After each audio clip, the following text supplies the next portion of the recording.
Hi, welcome back guys. This is your friend, the MHA What If with another fanfiction. This is the move of What If Deku's destiny was penned in a notebook? All credits for this video go to their respective authors, so please support the real author. Check out the link in the description for more details. Please give this video a like and subscribe to the channel if you want more videos like this. Now let's get into the fanfic. When Midoriya Izuku was 5, he was proclaimed quirkless. What this meant in modern society was that he would never amount to anything. He was, as his best friend, Kaken, said, a useless Deku. His hero dreams would never come true. He would never be able to stand anywhere near his idol outside of some cosplayer at a fan convention, and he would be left in the dust as his peers became incredible before they even knew they were incredible. The dust would have settled and been nothing more than a faint memory by the time they realized they might be slightly as amazing as they were. When Midoriya Izuku was 5, the week after he was told that he was quirkless. The week after his dreams shattered before his eyes.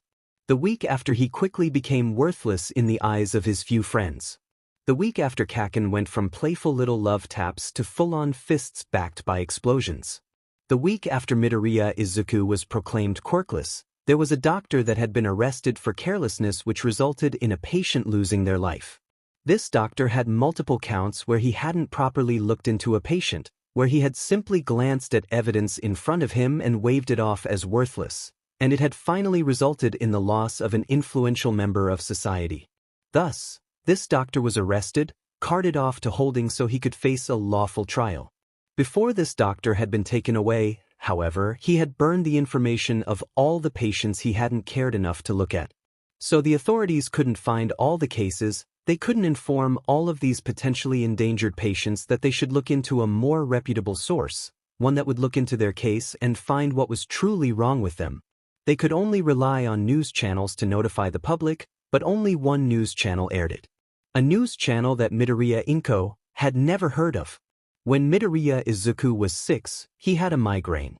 However, he had assumed it was simply because Kaken had hit him too hard and it would go away. With time, it did go away. But afterwards, it felt as though everything moved too slowly for Izuku. His school was never a challenge anymore, as he was able to finish his homework before the teacher finished passing it out.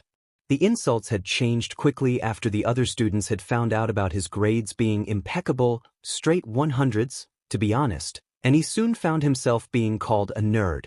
Someone had once even asked if he needed to go get glasses, since he was such a nerd. But when the school physical came around, prompting him to take an eye exam, he saw everything. Out of curiosity, the nurse practitioner that had volunteered to do the tests to get some extra credit for his college courses had taken the chart down and moved it further away, but Midoriya could see it as clearly as though it were less than a foot away, until the man passed the 12-meter mark. Then he couldn't see the letters at all and his head hurt when he tried. The college student thought it was the coolest thing, though, so Izuku guessed that the pain was worth it to have someone smile at him like that again. His peers would be stuck on a simple math problem, when he had already figured out all the key points to it and was left either waiting for them to catch up or the teacher to move on. His mother would have an issue when trying to stack or organize something, when he would walk up like it was easier than the first level of Tetris. Someone would lose an item and couldn't find it no matter how hard they looked, when he found it like it was being held to him on a silver platter. Someone would speak to Izuku and they were just so slow, he wished he knew how to speed them up sometimes. If Izuku had not been informed that he was quirkless, he would begin thinking he had a mental quirk. But the truth of the matter, at least, to one 6-year-old Midoriya Izuku, was that he had not simply come into his quirk late. It was probably something from the pre-quirk era, something no one really studied anymore since everything could be attributed to quirks, something like that ADFD or whatever that he had heard about in a documentary. Or, the more liked answer. He had simply found something he was good at. So he applied it to his favorite heroes, first being the current #1 of course. As he watched the various videos that used to excite him so much, he saw everything. Every little muscle twitch as All Might fought to keep smiling, every little tear that escaped the victims as they were rescued, and every little pixel on the screen. Every little mistake. He was suddenly hit by a realization, All Might wasn't a god. He was a human. Izuku almost felt A shame that he hadn't realized that before. All Might was not unreachable. Any person with a strength-based quirk could do what All Might does. All Might was just able to keep a smile on his face, where others failed to when stressed. All Might was able to act. Izuku walked up to his mother that night, after having rewatched all the videos with this new clarity, and nervously made a request. He had no reason to be nervous. This was his mother. The only thing she had done that went against what he thought was right was give up on him when he didn't have a quirk. That had been upsetting when it happened, but he kind of understood, in a way he didn't think any other 6, almost 7-year-old would be able to. It just made him suspicious of his supposed quirkless state, even more so than before. "Mom, can I get a notebook?" Inko kneeled in front of her son, doing her best to keep the sadness that enveloped her every time she saw him off her face, and smiled up at him. "Did you run out of notebooks for school? The school only said you should need 3, but we can get more if you need more." Izuku bit his lip before making a split-second decision. "Yeah, Kaken wanted to borrow mine. There's a couple other kids that don't have any too, can we get some for them?" Izuku had never lied to his mother before, had never had any need to, so he felt a bit guilty, but he knew this would work better than saying he wanted to analyze the heroes he could find. He knew this would keep her from being sad again. He was right as her face brightened into an easier smile. Her little Izuku, always looking out for others and helping when he could. He would have been an amazing hero, way better than those that are there for the fame and money. So she bought the notebooks. In fact, she bought 20 of them since they were on sale, handing them over to Izuku so he could bring them to the students that didn't have their own notebooks.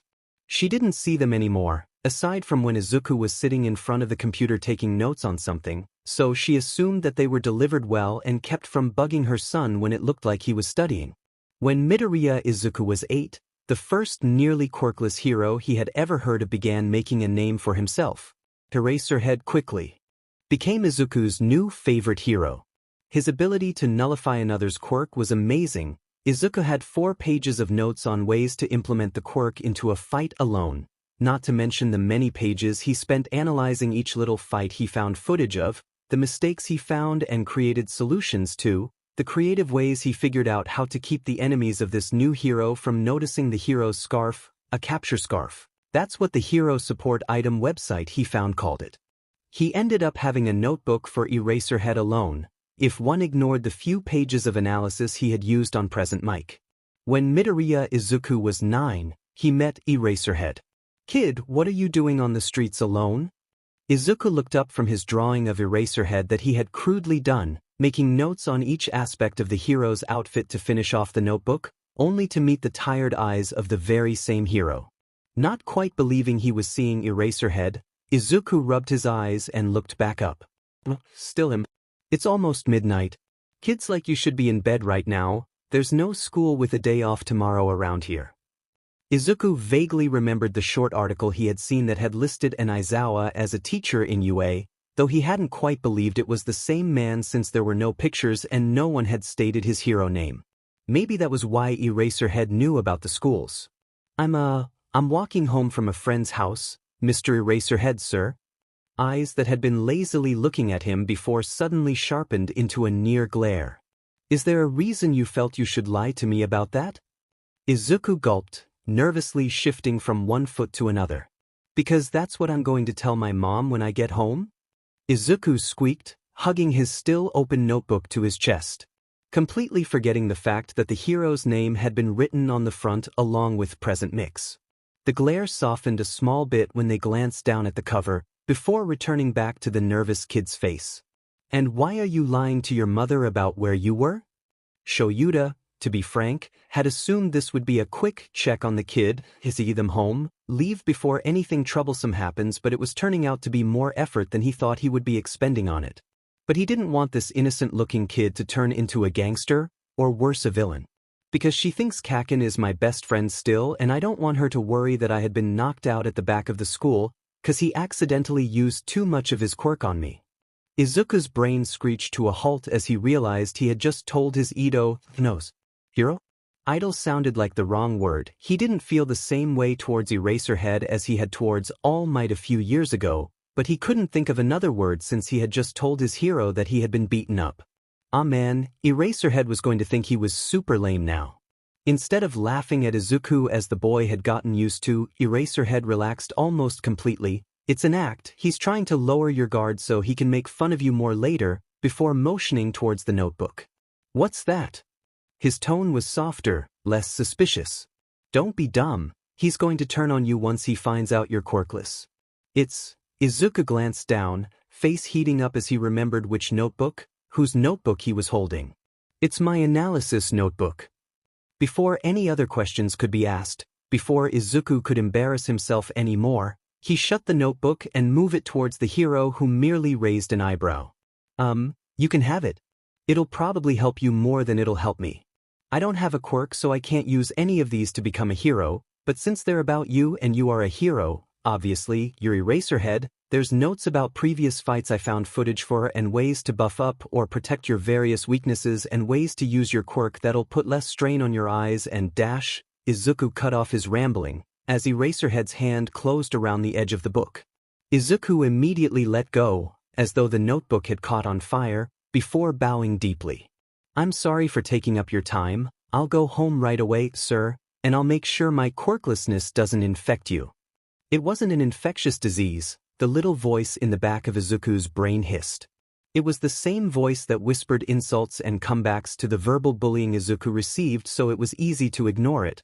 Because if being quirkless wasn't infectious, then why was there currently a council of parents that were lobbying to have him removed from the school just because he was quirkless? He ran off, heading home immediately as he had promised, and leaving behind a bewildered and slightly overwhelmed Eraserhead. Aizawa Shoyuda was nothing if not an introvert. It was one of the reasons he had been a seemingly easy target for bullies. It was one of the reasons he had been consistently told when growing up that he would become a villain. It was one of the reasons he had chosen being an underground hero rather than a daylight hero.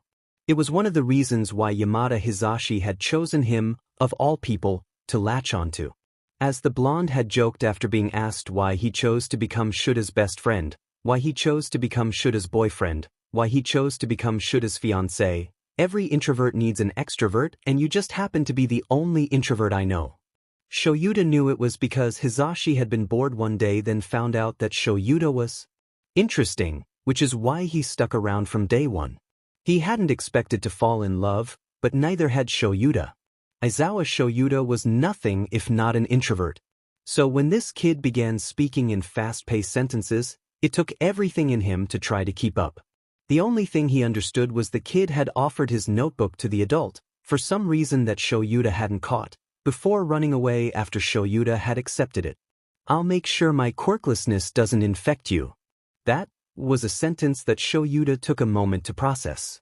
That sentence meant too many things all at once. First, he's quirkless. So he has no natural defense against his bullies, like Shoyuda had himself and had assumed the kid had based on how he hadn't seemed too bothered that Kaken had knocked him out and left him. So he probably had some sort of hero crush on Shoyuda, who fought essentially quirkless, particularly against mutation quirks and quirks that were naturally resistant to his own. So, Shoyuda realized, this kid, who potentially was a fan of his, he fought a grimace at the idea of someone being his fan, was alone. 20% of the population of the world sounded like a large amount but was abysmally small. Most were even misdiagnosed as quirkless, so the number was only an estimate and hadn't ever been reflected on in the past 20 years. And as far as Shoyuda was aware, there weren't any quirkless people in this town. Children weren't counted when figuring out who was quirkless, since a late bloomer could potentially abruptly realize that they had a quirk at the age of second. He had been told he was a disease. An infectious one at that. Someone had told an 8-year-old child that he wasn't good to have around anyone else. In case the fact that he had been born without a quirk would rub off on someone else, like just that would ruin someone else's chances of having a quirk when they had been born with one. It was like saying someone that was born a male would cause someone that was born female to grow the genitalia, something a lot of transgendered men and women, probably some non-binary pals as well, would be incredibly happy about. Third, the final thing Shoyuda had realized wasn't even related to this sentence. It was the fact that this kid's mother had looked at the time and hadn't given a second thought about why her child wasn't at home. Most 8-year-olds weren't given phones, In fact, Shoyuta would think that this kid definitely didn't have one based on how he had written these notes he had created into a notebook. Most teenagers he had seen would write notes about their hobbies into their phones, and Shoyuta could see this was a hobby and not something formal by random insertions that looked like a diary with "Eraserhead is so cool." He took this villain down in less than a minute with just a scarf. He didn't even use his quirk before the notes that covered his capture scarf. Shoyuta could accept this last one. If perhaps this boy's mother worked a night job? He had always been far too nosy. Hisashi had once fondly told him that he could be mistaken for a cat if he only wore some cat ears, and his patrol was done. He had moved it even earlier so he could attempt to fit in a nap or at least a short rest before he needed to go to school, so he always finished just before midnight and would be back in his two-bedroom apartment with Hisashi by 1 a.m. So he did what he was used to, letting curiosity kill a cat somewhere as he followed the boy easily once he located him. The mother was home. The kid snuck inside as quietly as he could but was greeted by a woman that was only slightly taller than the boy. She didn't make a single comment about the late time. Shoyuta then wondered, did the boy tell her that he was at that Kaken's place often? Or did she just not care?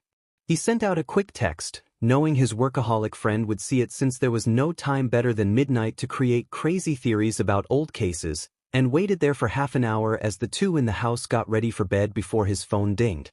Aizawa, has there been any cases of a missing child with green hair, green eyes, and freckles in the past 4 years? False alarms and otherwise. Tsukachi, not that was recorded.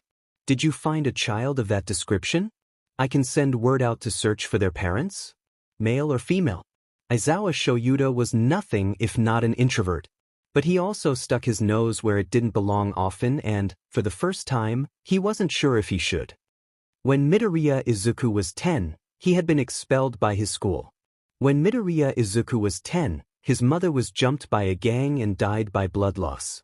When Midoriya Izuku was 10, he found himself in a precinct, surrounded by adults with various quirks that he found himself analyzing the pros and cons of while trying to ignore his reality. When Midoriya Izuku was 10, he was put into Child Protective Services and then put up for adoption. When Midoriya Izuku was almost 11, he met his best friend, even if he didn't know that he had. Hi, Izuku. What's your name? The purple-haired boy looked up from where he had been fiddling with a drink coaster, a surprised expression before the purple eyes glanced around suspiciously. All the other kids were subtly looking over, trying to observe what would happen when the freak met the loser, or blatantly staring as if trying to see if they could use this interaction against either one of them. Izuku knew this. But he hated seeing someone as ostracized as he is, even if he couldn't tell just yet why the other boy was. When a caretaker looked over though, the alarm on the woman's face was almost funny. The glare when the boy opened his mouth was decidedly not, though. The glare didn't relax even after the boy slowly shut his mouth. I'm Shinso Hitoshi. Don't talk to me. This message was very neatly written on a whiteboard. Izuku glanced back at the glaring caretaker. She didn't even notice the bickering happening next to her with how focused she was on intimidating the purple-haired boy into staying silent. Izuku pulled out his notebook, one of the few empty ones he had left, from where he had it kept in his yellow backpack and tried to imitate the neat lines of the other. That's okay, I can write to you instead. Is your name pronounced like Hitoshi or Hidetsuka? The other boy blinked a few times, staring back at Izuku hard like he was trying to figure out a motive, before pointing at the first pronunciation. So, Shinso Hitoshi? That sounds so cool. My messenger, huh? So, is your quirk like telepathy or something? Can you read my thoughts? Izuku bit his tongue, sticking it out slightly, as he tried to make his thoughts as loud as possible. He was probably the loudest there anyways, just based on how quickly his thoughts moved compared to others, but he figured he should try anyways. The other boy looked so confused. It would make sense if people don't like you because of your quirk if it's telepathy. A lot of people don't like others knowing what they think, but you don't have to worry about that with me. Izuku grinned at the other. I often get told I speak my mind too much, so you would know my thoughts even if you aren't reading them. Izuku stopped his word vomit as Shinso carefully wrote out 2 characters. Izuku looked at them, narrowing his eyes as he picked each kanji apart in an attempt to recognize the unfamiliar word. It was made with two kanji he knew, but he had never seen them put together before. Your quirk is washing brains? The other rolled his eyes. Controlling brains. I can make you do whatever I want you to do if I talk with you. There was a resigned look on his face as he went back to playing with the coaster. Izuku thought of what he knew about that type of power, realizing he had never analyzed that type of quirk before, and the closest he had gotten was Eraserhead himself, and his fingers itched to start writing again. That's so cool. The wide purple eyes turned back to Izuku, but he didn't notice. You could do such cool stuff with that, like stop a fight before it even starts. You could get a criminal to confess to a crime they did. You could get someone with a quirk suited to a situation to use their quirk if they refused or didn't know how to do what you needed them to do. There's so many possibilities. You'd be such a cool hero. Izuku slapped a hand over his mouth. Sorry, you already knew that. I should shut up. Sorry. Izuku lasted only a moment before he opened his mouth again. Could I do an analysis on your quirk? I mean, you can totally say no and I can wait until you do become a hero, or just do it whenever I manage to see you use your quirk if that's okay with you instead, but it sounds super cool and I really like analyzing others' quirks, but I've already analyzed everyone here and they aren't as cool as yours is. Oh no, I forgot I was supposed to be writing to you, I'm sorry. When Shinso Hitoshi was 10, he met Izuku and for the first time since he had gained his quirk, smiled. Because someone believed he could become a hero. When Aizawa Shoyuda was 25, he learned the boy he had become attached to had become an orphan before he managed to file the case to get the boy brought into his and his fiancée's custody. For when Aizawa Shoyuda was 23, he met a boy that gave him a notebook. This notebook contained notes that saved his life on more than one occasion, notes that improved his fighting ability, notes that, unfortunately, carried him up the rankings faster than he ever believed would be possible. Notes that saved more lives than he could count. When Midoriya Izuku turned 11, he met Eraserhead for the second time in his life. Hey kid, it's been a while. His hair was ruffled by the man, as he looked up in absolute shock from where he was writing while sitting next to Toshi. By the annoyed look at the muzzle Toshi had been forced into, Eraserhead was just as annoyed by the treatment of the caretakers as Izuku was. In fact, Eraserhead did something that Izuku didn't have the courage to and began unbuckling the device. Both Izuku and Hitoshi grabbed his arms though. If you do that, Toshi will get a worse punishment. Izuku quietly said this, glancing nervously around the room. He had learnt that the caretakers were not to be trusted by this point. I don't want Hitoshi to be upset again. The man narrowed his eyes, glancing between the door where a long-haired blonde man was speaking with a caretaker and Hitoshi, before sighing and removing his hands. So your name is Hitoshi? Why did they put that on you? Looking down at the whiteboard that had half of a conversation written on it, raising an eyebrow at what looked like half of a study conversation even though neither of the two boys had homework, Shoyuda expected the other to pick it up and either find a blank white spot of the board or to erase the previous conversation, but instead the other boy spoke. They heard Toshi talking with me. He didn't even use his quirk, they're just a bunch of meanies.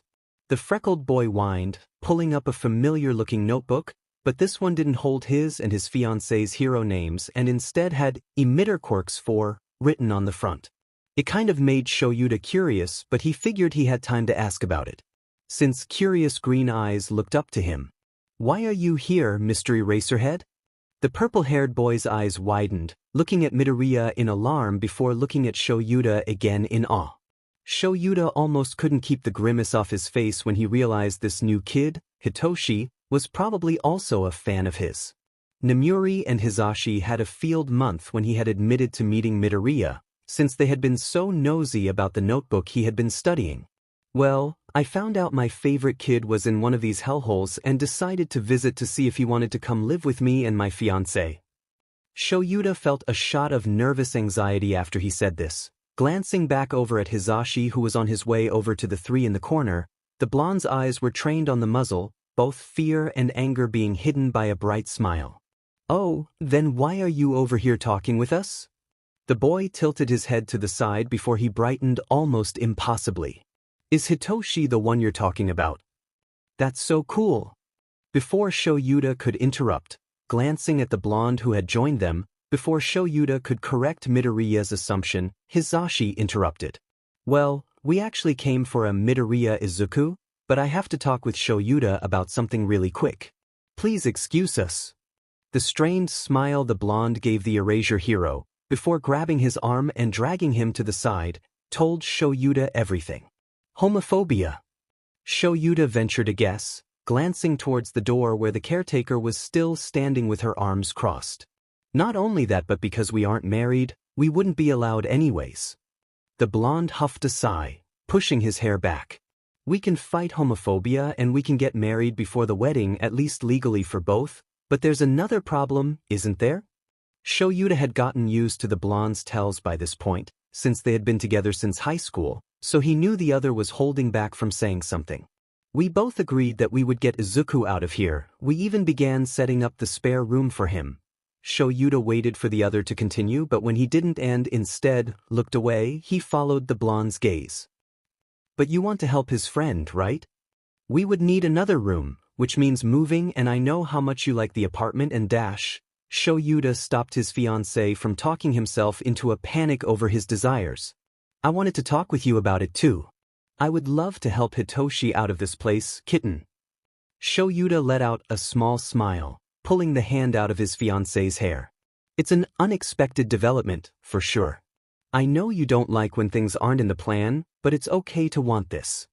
He pulled the blonde with him back to the kids, one looking severely confused and the other now more calm now that he's gotten used to the sight of his Sai hero. All right, Midoriya and dash. Izuku. The sad expression on the boy's face convinced Shoyuta to not question it. Then, Izuku and Hitoshi, I want you two to be aware of where my fiancé and I are at currently. Taking a seat on the ground in front of the two boys, it only took a moment of anxious contemplation before Hizashi decided to join Shoyuta rather than choosing a chair instead. We would love to adopt the both of you. Unfortunately, to do so we need to hurry up our marriage process and get a house so you can each have your own room, so it'll be a few months before we can do that. If, at any point, you would rather we didn't adopt you, we will respect your wishes, but we would love to have you both in our family. But, our quirks, Shoyuta raised an eyebrow at that.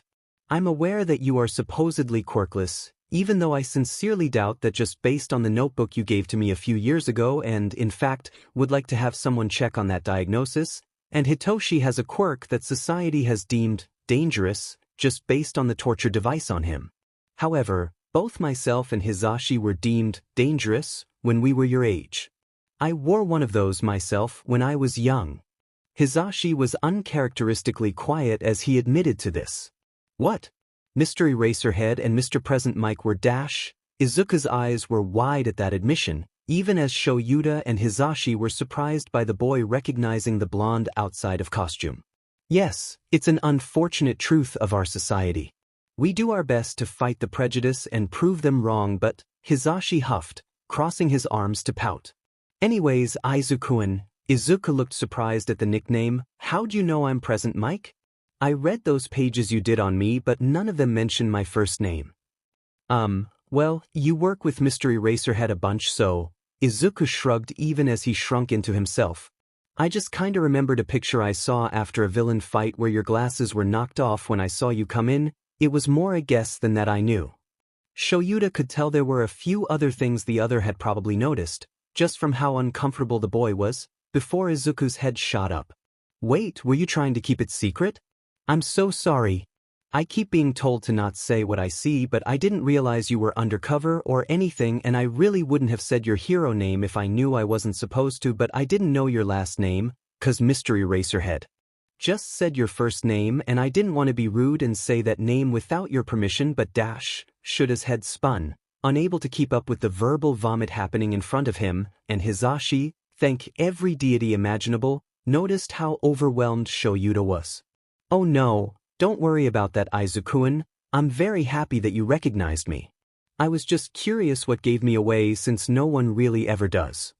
The bright smile directed towards the kid calmed whatever anxiety attack Izuku was having, but Shoyuta glanced to the other boy who seemed just as overwhelmed as Shoyuta was, though it was certainly not due to Izuku's rant. Hitoshi, would you like to join the conversation? Surprised at being addressed, The boy jumped and glanced between the two heroes in awe. He hesitantly nodded, but flinched back when Hisashi reached for the muzzle. Shoyuta quietly said that they needed to get a caretaker to remove it, gold eyes narrowing at the device at this information before huffing again and pushing himself up to stomp towards the glaring woman. "Do you know any sign language, Hitoshi?" "A little," Hitoshi gestured, shrugging as he apparently tried to stay composed and not give in to his hero worship.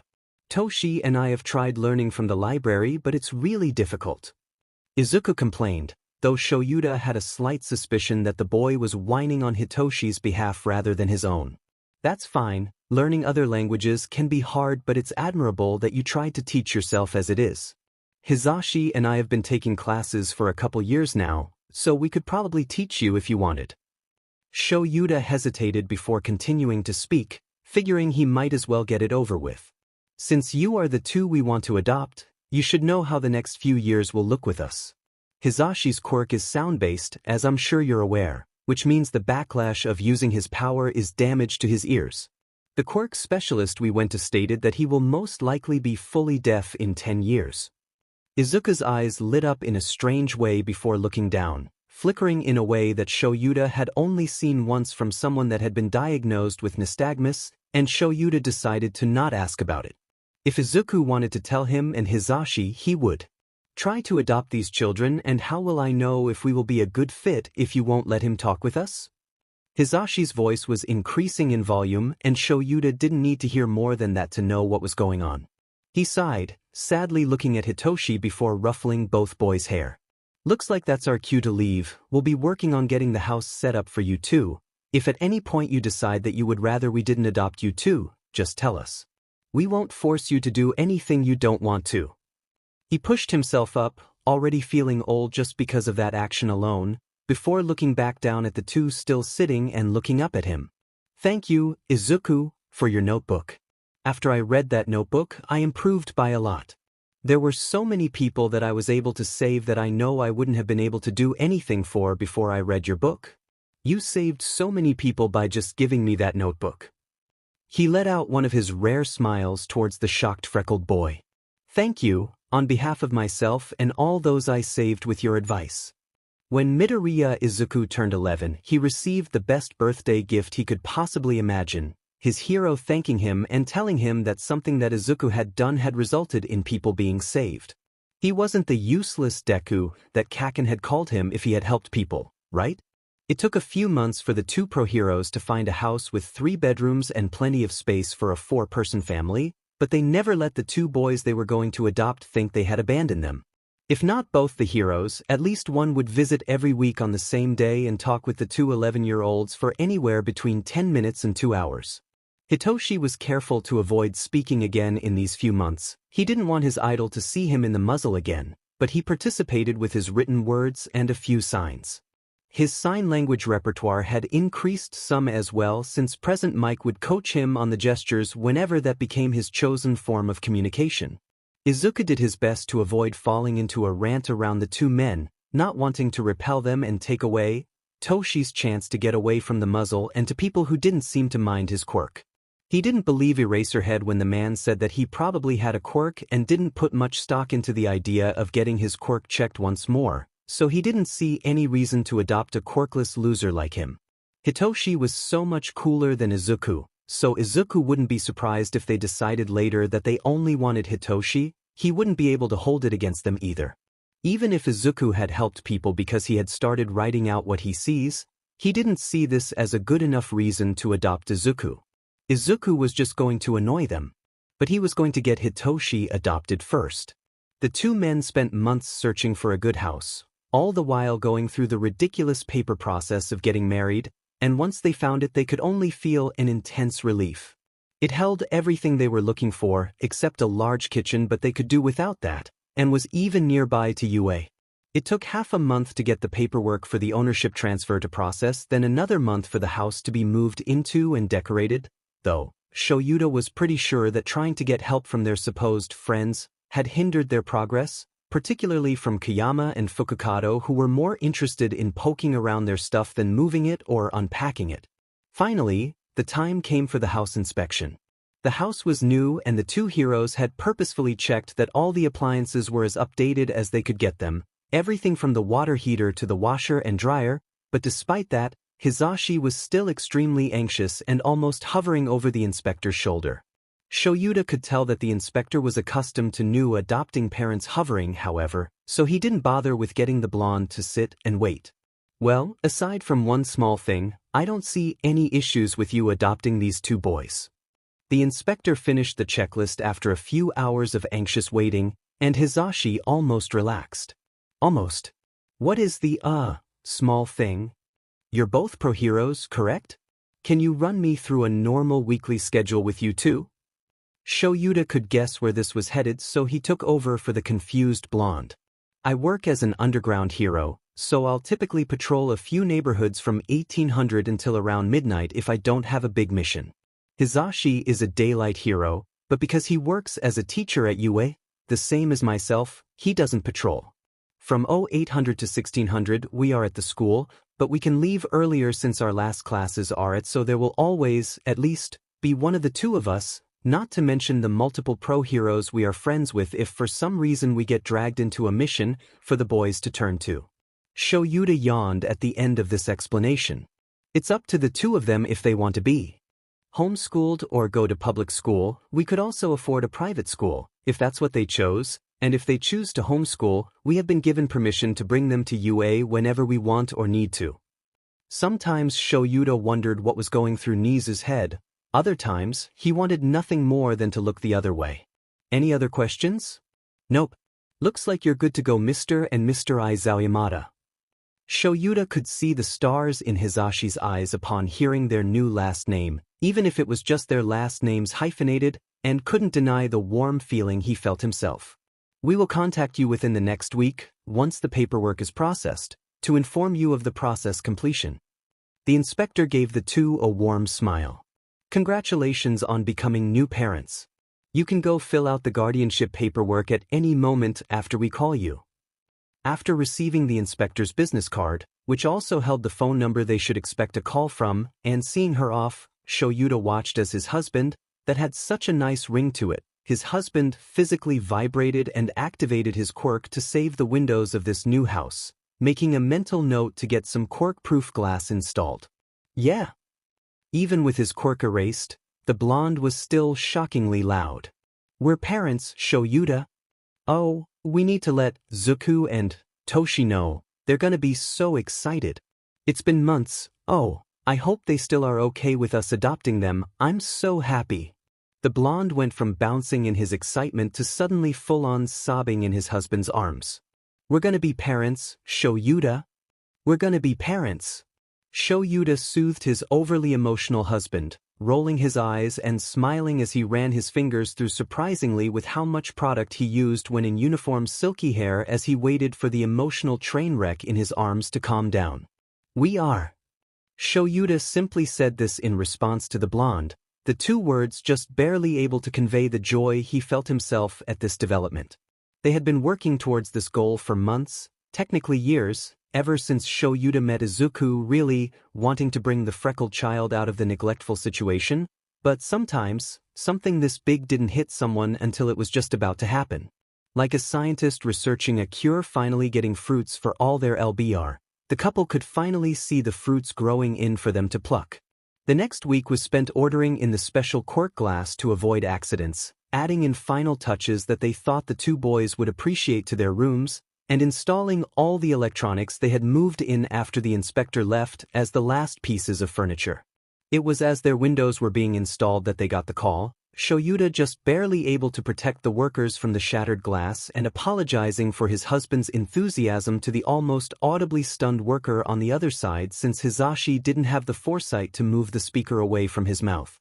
They decided to wait until the next morning to pick the boys up, since that was normally the day they visit anyways. Shoyuta even decided to skip patrol that night to attempt to get a decent rest before moving the kids in. I'm sorry, but the boys you requested aren't in this orphanage anymore. The caretaker they had dealt with before lied blatantly to their faces, Izuku and Hitoshi clearly behind her talking through shaky signs and oblivious to the fact the couple was there. Might I suggest another child instead? The fakest smile Shoyuta had ever seen graced her face. Shoyuta didn't even change his expression, merely walking past her and to the two boys instead. "Hey kids, how are you doing today?" Hitoshi signed a quick okay, a smile threatening to break through the stoic expression the boy wore, while Izuku freely grinned up at Shoyuta. "We're doing great. Hitoshi is getting better at his signs, but I'm still struggling a bit, so we decided to try talking in only sign language. I keep forgetting though." Izuku frowned at that, not realizing he had forgotten even as he said he kept forgetting, and Shoyuta stopped a laugh from escaping him. He thought it was cute. Hitoshi seemed to agree with him, by the subtle shaking of his shoulders as he hid his mouth. It had been a surprise, to Shoyuta at least, to learn that Izuku was actually having issues learning sign language. According to him, it's easy to learn it but much more difficult to do it. It was the difference between watching a skilled dancer demonstrate a few highly advanced steps and trying to mimic those steps as an absolute beginner. He knew the theory, could translate what was said to him with no issue or mistranslation, but fumbled his hands when trying to communicate himself. "Well, I have some good news to share with you too." Shoyuta could hear Hisashi arguing with the caretaker again, and could only sigh at his husband. It wasn't like this caretaker was in charge of the orphanage. "But first, I want to ask one more time. Yes, we want to be adopted by you." Izuku interrupted him, grinning as he correctly guessed the question Shoyuta was going to ask just based on how they were asked at least once a month. The first few times, they hadn't been able to give an answer because were they allowed to want this? Hitoshi nodded when Shoyuta looked over at him, signing out "I want" before looking at Shoyuta expectantly. Normally, after Shoyuta asked, he would give a smile and ruffle their hair. It had quickly become his favorite activity, but this time Shoyuta kept a serious expression. "Are you absolutely certain?" Izuku tilted his head, confused. Eraserhead didn't usually ask if they were certain. "I'm absolutely certain. I don't have any reason to complain, though I don't think you actually want me and just have convinced yourselves that you do. You'll change your mind when you get closer to being able to adopt us. Just, please, take Toshi with you when you do." And Toshi is excited about it, even if he doesn't look it. Hitoshi flushed when Izuku called him out on it, shyly looking back at Shoyuta. "But what's up?" Izuku swung his legs back and forth as he asked the adult, tilting his head slightly. Shoyuta took a deep breath in, before carefully saying his next words. "All our paperwork is signed and ready to go except for one last packet each. The house we found is ready for you two to move in today. The only thing we need to get is clothing for you two and to sign those packets." Izuku stared back, not comprehending what he had just been told despite how fast his thoughts analyzed each word separately, while Hitoshi widened his eyes, a wide grin pushing its way to the surface. "We're going to adopt you both today and we can bring you home at any time you like." Izuku blinked a few times. "You adopting me?" Shoyuta frowned at the question, uncertain on what that meant. "Did you not want us to? You just said that you were Dash." No, that's not what I meant. I just..." Izuku searched for a better way to say it but gave up. "I didn't think you meant it. I mean, I know you want Toshi cause he's just so cool, how could you not, but I'm lame, I'm just a quirkless nobody, why would you want me? Why would anyone?" "Izuku," Shoyuta sighed. "What would get this kid to believe him? I've wanted to adopt you since the day I met you. You don't know this but I followed you home, just to make sure you got there safely, the day we met. When I saw your mother not comment on the fact that it was after midnight, I just..." Hisashi likes to say my maternal instincts awoke, making me a mama bear, mama cat, or whatever. "I looked into your mother and various other people around you, noticing the ridiculous amount of neglect you were suffering, and I was preparing to file a case to get you transferred into my custody.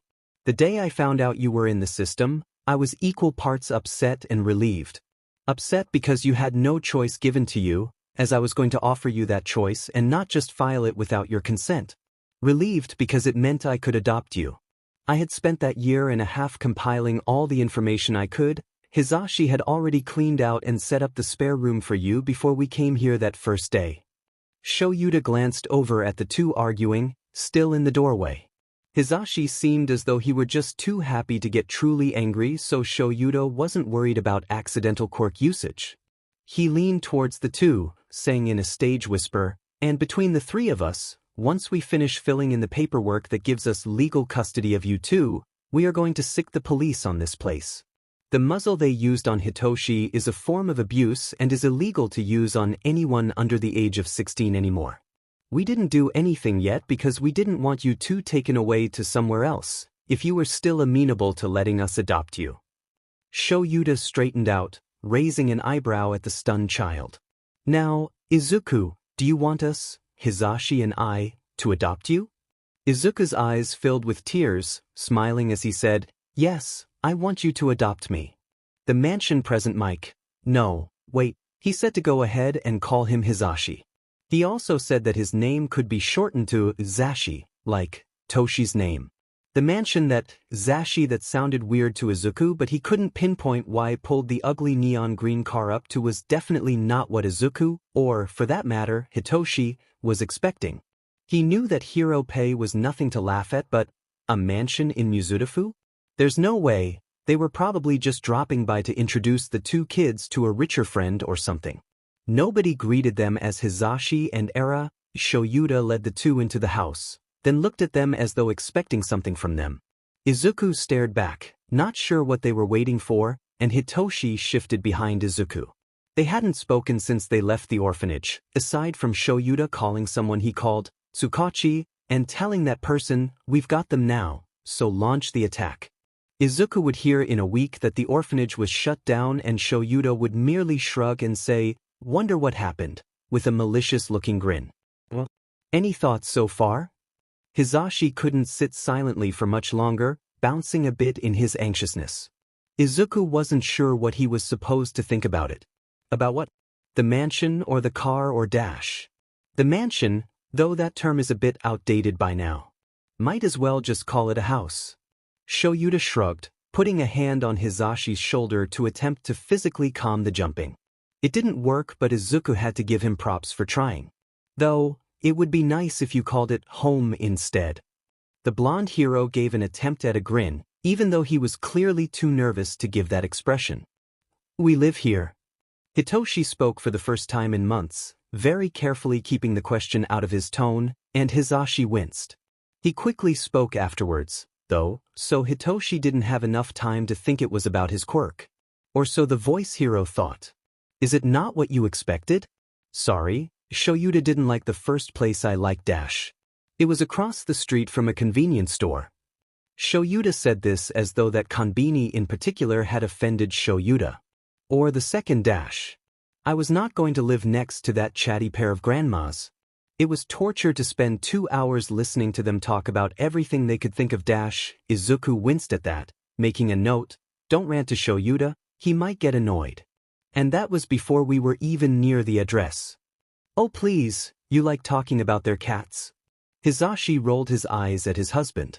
"You didn't like any of the ones I did for one reason or another until we finally found this place, and the only reason you agreed to it is because it's a quiet neighborhood near UA. It's only logical to want to live near the place we work while being in a safe neighborhood." Shoyuta crossed his arms and Izuku almost wanted to say the man was pouting, but that was weird to think. Eraserhead pouting? He pushed the thought away, peeking around what he could see from the entrance. The first floor was rather bright, in Izuku's opinion. There were plenty of darker colors to show Shuta's preference through the decor, but the white walls and open floor plan made the sunlight that leaked in more than enough to see with. Not far from the front door was a rather fancy, in Izuku's opinion, but he only had Kaken's and his own previous house to compare it with set of stairs with a rail on the right, the stairs leading to a small landing before more stairs led up and to the right. The front room looked rather lived in, if only because the mess of brightly colored blankets mixed with muted colored ones on the couch. Izuku could just barely see a surprisingly modest kitchen behind what looked like a breakfast bar, but was already acting as a catch-all counter for the two heroes. The kitchen looked out of place in the mansion, with the modern black and white design, though was no less fancy in Izuku's opinion. "Your rooms are up the stairs." Hisashi turned his attention back to the two who were just letting their eyes roam around what they could see so far. "We went ahead and tried to decorate the rooms how we thought you might like, but feel free to change it up if you like. Express yourself." Your bedrooms are your space and we promise to only enter into your rooms if we either get your permission or think you're in danger. Right, Shoyuta? Milkshake has taken a liking to Izuku's room, but if you don't want to have her in there you can just close the door to her. Or trade with Hitoshi. Izuku turned with a questioning look towards Shoyuta. He shrugged. Milkshake is our calico. A cat. Izuku was more of a dog person, but cats were cute too. Hitoshi loved cats though, so maybe he should trade rooms just for that. Izuku just wanted Hitoshi to be happy. But your rooms are upstairs along with the guest bedroom and a gaming room that Nimue, you'll know her as Midnight, the R-rated hero? Does that mean he would have a chance to question her quirk? She seemed to think you two would appreciate the gaming room. Nimue set it up herself and wanted us to film your reaction to it. It's fine if we don't do that though, she just is worried that you won't like it. Hizashi took a moment to think. Oh, you can't see the door from here but on the opposite wall from the kitchen is the door to the MSTR bedroom, where Shoyuta and I sleep. If you need anything, and I don't care if you think it's a bother I mean anything, and we're in there, you're welcome to come in and ask. Hizashi looked at them sternly, making sure they nodded before he grinned again. Well, what are you waiting for? When you're done getting settled in and exploring, we're gonna go shopping to get you some clothes. Izuku noticed as Shoyuta pointed over at what looked like a shoe rac. Take off your shoes before entering was probably what Era Search Shoyuta was saying.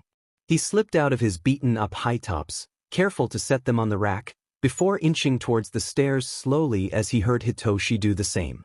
Izuku was cautious as he walked forward, almost certain that he would mess everything up just by being there, and he only became more nervous as Shuta's eyes seemed to tighten.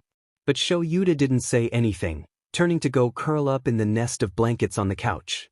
They're scared to walk into the house. Shoyuta made this observation to Hizashi after the boys went upstairs and out of sight, the smile dropping off of the blonde's face as a sad expression took over. Well, we expected that, right? Hizashi cuddled up to Shoyuta on the couch, taking comfort in how his husband began petting his hair like he did their cat. Doesn't make it any easier to see, Shoyuta sighed. Hizashi couldn't help but agree.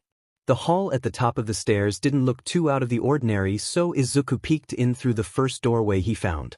It was a bathroom, probably meant to be shared among all those that were roomed on the top floor, but Izuku decided to skip that room for now. He shuffled to the next door, feeling Hitoshi's hand holding the bottom of his shirt pull a little as he probably looked into the bathroom for a moment before catching up. The next door was a quiet-looking room, surprising Izuku a bit. With Hizashi most likely being in charge of the decorations, Izuku had expected all of the bedrooms to practically scream at him since neither the first floor or hallway did that. Stepping in, he looked around to see if he could find a hint on whose bedroom this was supposed to be. The cat that was laying on the desk gave it away, though Izuku was almost scared of the glare she sent him. She didn't seem to deserve a sweet-sounding name like Milkshake with how angry she looked. The bed was fitted with a black comforter and a forest green sheet set, the headboard held a lamp and alarm clock, and the bedside table had his stack of notebooks. Izuku could almost swear that there were more than the number he was used to. There was a black desk, where Milkshake had chosen to perch for what seemed to be an interrupted nap, and Izuku was almost in absolute awe over how large the desk was. There were shelves everywhere. There was an empty cubby hole of sorts in the middle of the desk that looked to be the perfect size for a computer monitor, plus a shelf below the desk where Izuku supposed a computer would fit, but the desk was fully empty aside from Milkshake and some spare office supplies. There was a set of dresser drawers, but Izuku didn't know why he'd need such a large dresser. He only had a few changes of silo. Oh wait, Hizashi said they'd be going shopping. There were knickknacks here and there along with a few picture frames both hung up on the wall and placed in the many shelves of Izuku's desk. Izuku was surprised when he saw what looked to be a crocheted plush of Eraserhead, complete with crocheted goggles and scarf, sitting on one of the shelves. Izuku had only taken a few seconds to observe the entirety of the room before his eyes landed back on the glaring Milkshake. Izuku inched forward, figuring he should greet the final member of the family he hadn't met yet, but froze when she started growling. She didn't want him there. That's fine. He needed to bring Hitoshi to see his own room. It was the room directly across the hall from his, this one with a purple theme rather than a green one. The desk Hitoshi had was a white one, to contrast his black desk, and had more space than it had shelves. But otherwise, looked similar enough to his own room, down to even the crocheted eraser head plushie. "This is mine." Hitoshi didn't hide the question this time, whispering it to Izuku. This room is all yours and you can do whatever you want with it." Izuku looked back at Hitoshi with a grin, turning to grab his hands. He paused. "That seems like something Hizashi would say, right?" Izuku pulled Hitoshi over to the bed without waiting for an answer. The room they were in was huge and the bed was almost as ridiculous in size, Izuku realized as they stepped up to it. "It's so big." Izuku put a hand on top of the bed, pushing down then giggling. "It's so soft, Toshi. Feel it." Hitoshi mimicked Izuku's actions, smiling a little at the feeling of his hand sinking into the material. Izuku's smile grew when he saw that Hitoshi was happy. It didn't matter if they kicked him out after this, as long as Hitoshi stayed happy like this. "Zuzu." Hitoshi looked into Izuku's eyes, wondering what he was thinking. "Ah, that's right, we need to go let them know we checked out the top floor. I'm super excited to get some new clothes." Izuku regretted saying that as the pair of heroes brought them into a high-end store, especially when he saw the price tag of a pair of ripped jeans, they weren't even full breathes. Why were they so expensive? "I'm okay, I don't need any clothes really." But somehow Hizashi managed to force him into the changing rooms with what felt like 5 years' worth of outfits. It was exactly a month and a half if he wore something new every day without repeats, his mind having restlessly done the math before he ended up with the pile of clothing. Hitoshi seemed to think the impromptu fashion show with one model was funny up until the point that he became the new model once the first one collapsed next to Shoyuta, who was sitting on his phone. "I don't know why we can't just wear a graphic tee and jeans or something," Izuku grumbled, crossing his arms. He wasn't pouting, he was just trying to make Hizashi know that he was annoyed by being the adult's model. The blonde stared at him, his eyes shifting down to look at Izuku's shirt before looking back up with a pointed raised eyebrow, but Izuku looked down and he didn't think there was anything wrong with his breathed shirt. Literally, it said across the chest. Izuku thought it was funny. "Honey, sweetheart, dear child of mine, sweet Izukuin," Hizashi cooed out, a pitying smile on his face. "The reason I brought you here is precisely because you don't see anything wrong with that t-shirt. Not only does it look bad to have panties written on your shirt," Hizashi ignored the flushed protests of how it says breathes not panties, "but it's an actual fashion crime to wear a shirt like that and ill-fitted jeans. Not to mention those sneakers, they need replacing." Izuku looked over at Shoyuta for help, but he was useless as he shrugged and didn't waver his attention from his phone. Izuku had no clue what he was doing on the electronic, but it didn't matter because his hero, Eraserhead, hadn't helped him when he needed it and he now felt betrayed. It was past dinner by the time the blonde finally felt satisfied by their wardrobe's updates and both boys couldn't help but think the blonde was surprisingly fashion-forward considering how bad his hero uniform looked. Didn't make them like the trip anymore, though. Actually, probably made the trip 100 times worse. "All right boys, any requests for dinner?" "Fair warning, both Sho and I are terrible cooks dash." "Speak for yourself," Shoyuta grumbled. "Making cereal does not mean you're a good cook, it means you have the capabilities of a child to put cereal and milk into a bowl." Hizashi took the interruption as though he had said this 1,000,000 times and was ready to say it 1,000,000 more, not once losing his grin. "We can't cook to save our lives, so we always go out for food." The day out had both exhausted Izuku and Hitoshi as well as made them more comfortable to talk with the men, Izuku managing more coherent conversation and Hitoshi managing to say more words than just yes or no. However, one day did not erase years of being told not to talk. So both boys just kind of looked at each other before looking at the adults, unsure what to say in response to the question. Not only was the blonde hero asking for them to name a restaurant, but he was also asking them to voice their desires and, frankly, they hadn't been allowed to have desires around anyone. Izuku only just barely managed to speak up his desires when it was him and his mom, but, "Stop, don't think about it, it won't change anything if you do think about it." Shoyuta noticed their steadfast silence and how they genuinely looked lost, so he stepped forward. "There's a ramen place nearby, we can go there." The blonde shot him a thankful look. Alright then, listeners, time to head on out and get some ramen. Their lives went on like this. The two pro-heroes do everything they can to make the two children more comfortable. The two children try everything they can to think of the pros as their parents. No matter what the result is, Hisashi started carefully, hugging the nervous boy tightly. I promise we will never leave you. Shoyuta rubbed the boy's back, showing without his words that he was there for the boy.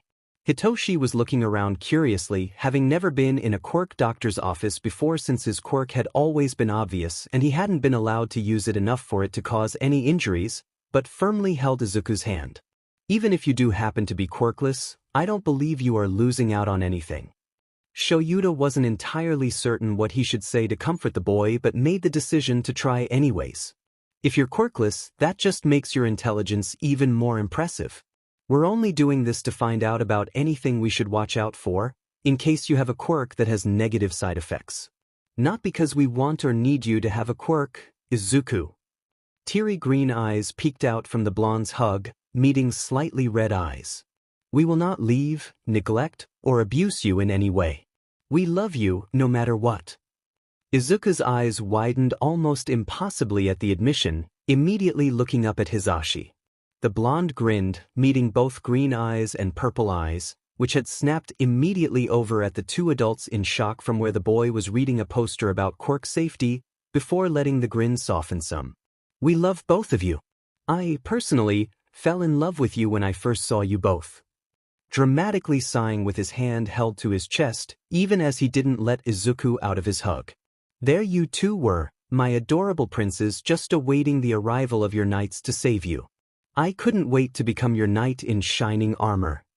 Izuku giggled at the analogy, imagining Hisashi in silver armor and Shoyuta in black armor. Hitoshi hid the small smile he had with the sleeve of his jacket.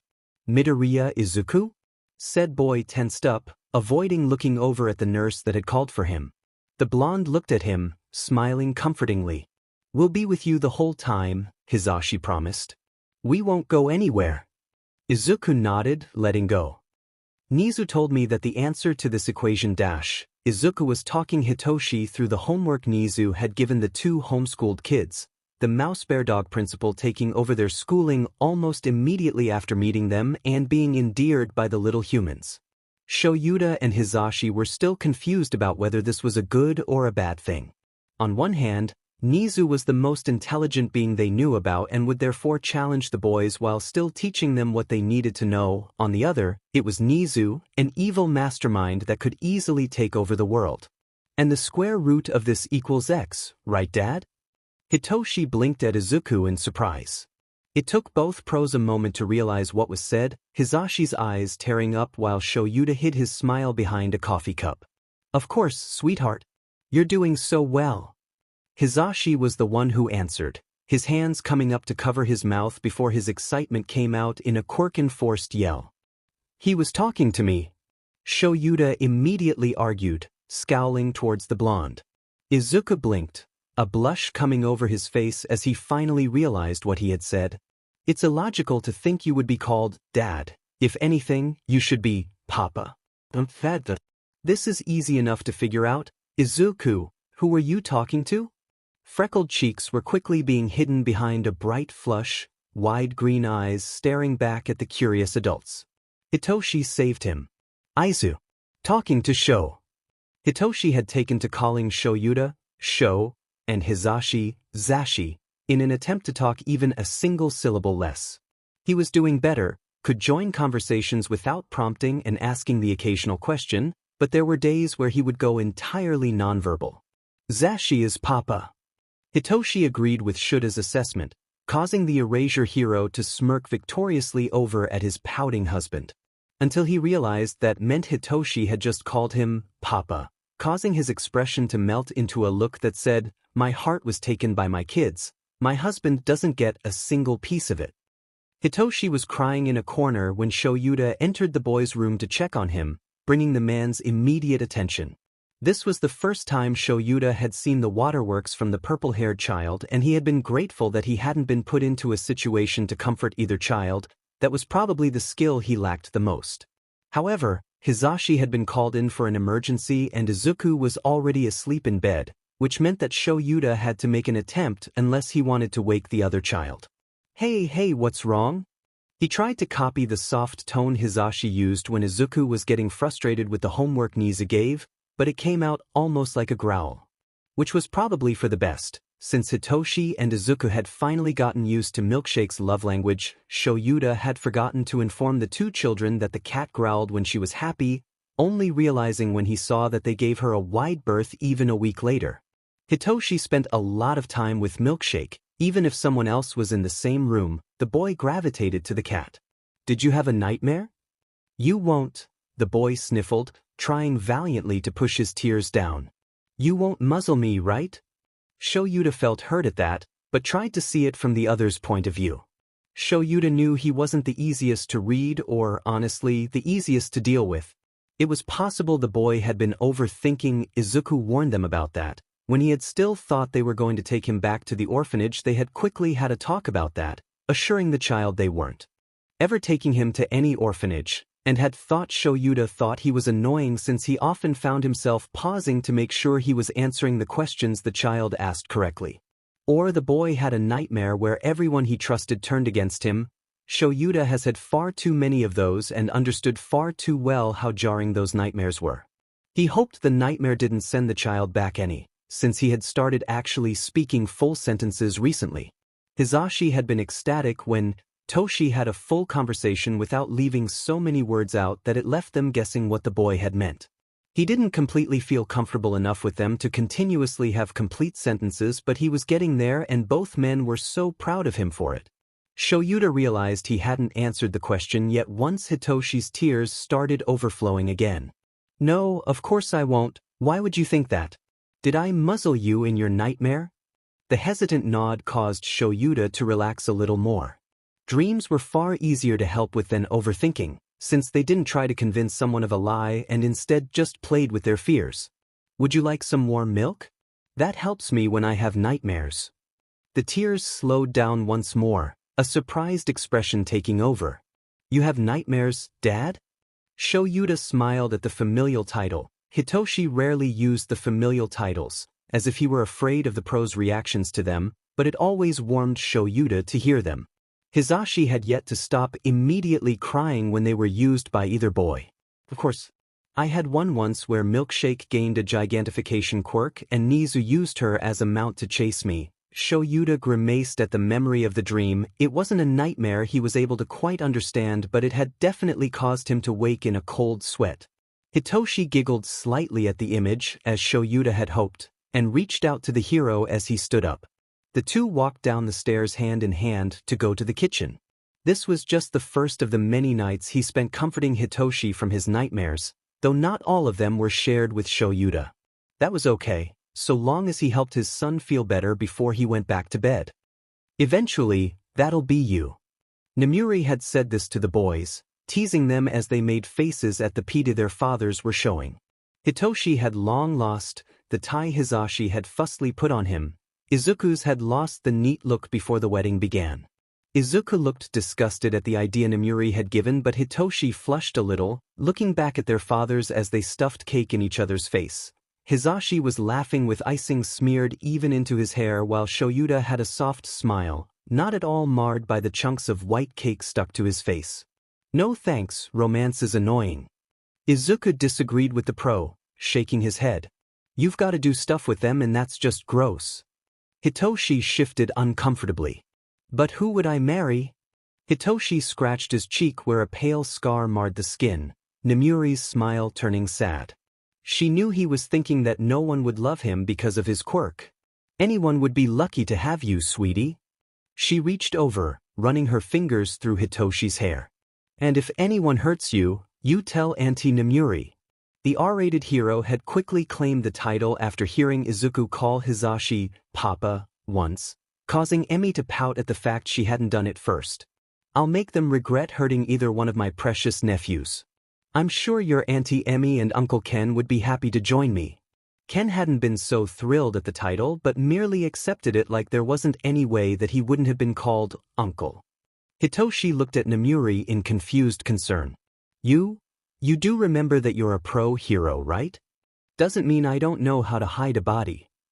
Namuri grinned over her champagne glass. You're doing better, but you'll need to be faster for the exam.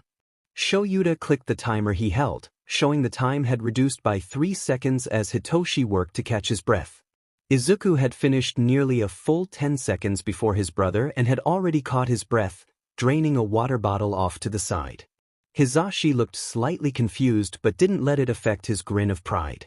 Try to cut off another 5 seconds before the end of this month and we'll start working on your hand-to-hand. Let's move on to the obstacle course now. Shoyuta walked away, Hizashi quick to catch up with his husband. You haven't told them? The blonde whispered to Shoyuta, who merely grinned at the taller man. It's merely a logical ruse. I want them to do their best so they can get the most out of their classes. Shoyuta was proud of his sons, and had never been disappointed by the two of them, but he knew he needed to push them so they were prepared for the hero course that they wanted to get into. If they think they're going to need to take the exam, they'll work hard to fight whatever Nizu throws at the examinees. They know how sadistic the mouse is, so they're preparing for the absolute worst. I love you, but I think you might need to tone it down a bit. Hitoshi is getting frustrated that he's not as fast as Izuku. I'm getting worried that he's going to let it build up. I'll talk to him tonight, Shoyuta promised, holding the blonde's hand. Are we ever going to change our last names? Hitoshi had asked this, poorly timed since Shoyuta had been taking a planned long drink from his coffee cup and started coughing as a result. Dad, are you okay? Hitoshi smacked Shuta's back to help the choking hero. Just, Shoyuta tried to speak even as he coughed some more, just fine. Did you want to change your family name, Toshi? Hizashi leaned out of the M-star bedroom, a hairbrush sliding through his long hair. The calm smile encouraged Hitoshi to continue. I mean, we've been family for a couple years now, so, Hitoshi shrugged, shifting uncomfortably. I don't have any good memories of my biological family, so it doesn't make sense to keep the name Shinso. I don't know if Aizu will have a different view on his last name since he had loved his mom, even if she wasn't quite the model mother. Hitoshi blushed a little, rubbing the back of his neck as he avoided meeting their eyes. I wouldn't mind being called an Aizawa Yamada. I wouldn't mind you being called an Aizawa Yamada either, Shoyuta agreed with a teasing smile. He knew what his son was saying, but he kind of wanted to actually hear it. But is that something you actually want? Hitoshi turned a slight bit more red, cursing himself for bringing this up after Izuku had left already to talk with Nizu about something he had seen. Yes, I want that. The words were quietly muttered, but that was enough for Shoyuta. We can get the paperwork later today, Shoyuta stated this, setting his coffee cup into the sink to be washed later. I'll ask Izuku if he wants to do that as well before training. Not like I've got anything else to do. If you hadn't expelled your entire class, Shoyuta, you'd have something to do. Hizashi rolled his eyes before he disappeared back into their bedroom to put an inordinate amount of hairspray into his hair. They weren't worth the time, Shoyuta grunted, reaching to grab his capture scarf. Hitoshi grinned a little at the unintentional compliment Shoyuta had given his sons. Congratulations. Nizu had jumped up onto the coffee table, throwing up confetti to fall over the confused teenagers. You know it's neither of our birthdays, right? Izuku was the first to speak, as per the usual, raising his hand. In fact, you're several months early. I know you like being early, but this isn't really dash. Nizu grinned. This isn't for your birthdays but for your acceptance into the hero course. Hizashi was pouting against the wall. He wanted to tell his sons they were accepted unconditionally. Shoyuta sighed, secretly disappointed they hadn't been allowed to say it. They couldn't even see their sons' reactions to being accepted, since they had been placed behind the boys by the demanding and sadistic principal. I don't understand? Hitoshi said this, leaning forward. We didn't take any exams or tests, how are we accepted? You forget who taught you for the past 4 years, Hitoshi-kun. The principal's paw poked the purple-haired teen's forehead. I know that no matter what test I give you to, you'll pass with flying colors. Aizawa-kun also has been the one in charge of the physical portion for the past 2.5 years, so we know you'd be physically fit enough to compare with the other teenagers. I don't need to have you fight some silly robots to know you'd be just right for the hero course. So congratulations on making it into Class 1A. Wait. Even if we consider your explanation of why we aren't taking the entrance exam like every other normal student, Izuku was holding his head, probably because of a headache. He had been getting those quite a lot more recently. It was beginning to get worrying. Why in the world are you placing us in Dad's class? Isn't there the possibility of favoritism? Nizu clapped, his proud grin switching from Hitoshi to Izuku. Excellent question, Izuku-kun. There's a very simple explanation for this. Aizawa-kun has already shown that he can remain impartial while Ken-kun won't be able to. Izuku grimaced at the idea of Uncle Sekijiro. He had demanded they call him that after hearing them call Cementos Uncle Ken, hovering over them during something as simple as sparring. Dad pushed them to be better. Uncle Sekijiro worried over even paper cuts for some reason. Plus, even if you were placed in 1B, Aizawa-kun would still be part of your curriculum as he assists Ken-kun in heroics classes. Oh, that's why he still comes to school even though he expelled 1A this year. Hitoshi said this, causing the three adults to gain a warm feeling. They could all remember the time not too long ago that he could only just barely speak out a yes or no, but now he has grown comfortable enough to speak his thoughts out loud. Precisely. Nizu clapped again, grinning warmly at Hitoshi. Honestly, I wouldn't consider it if Yamada-kun were in charge of one, which is the main reason he doesn't have a homeroom.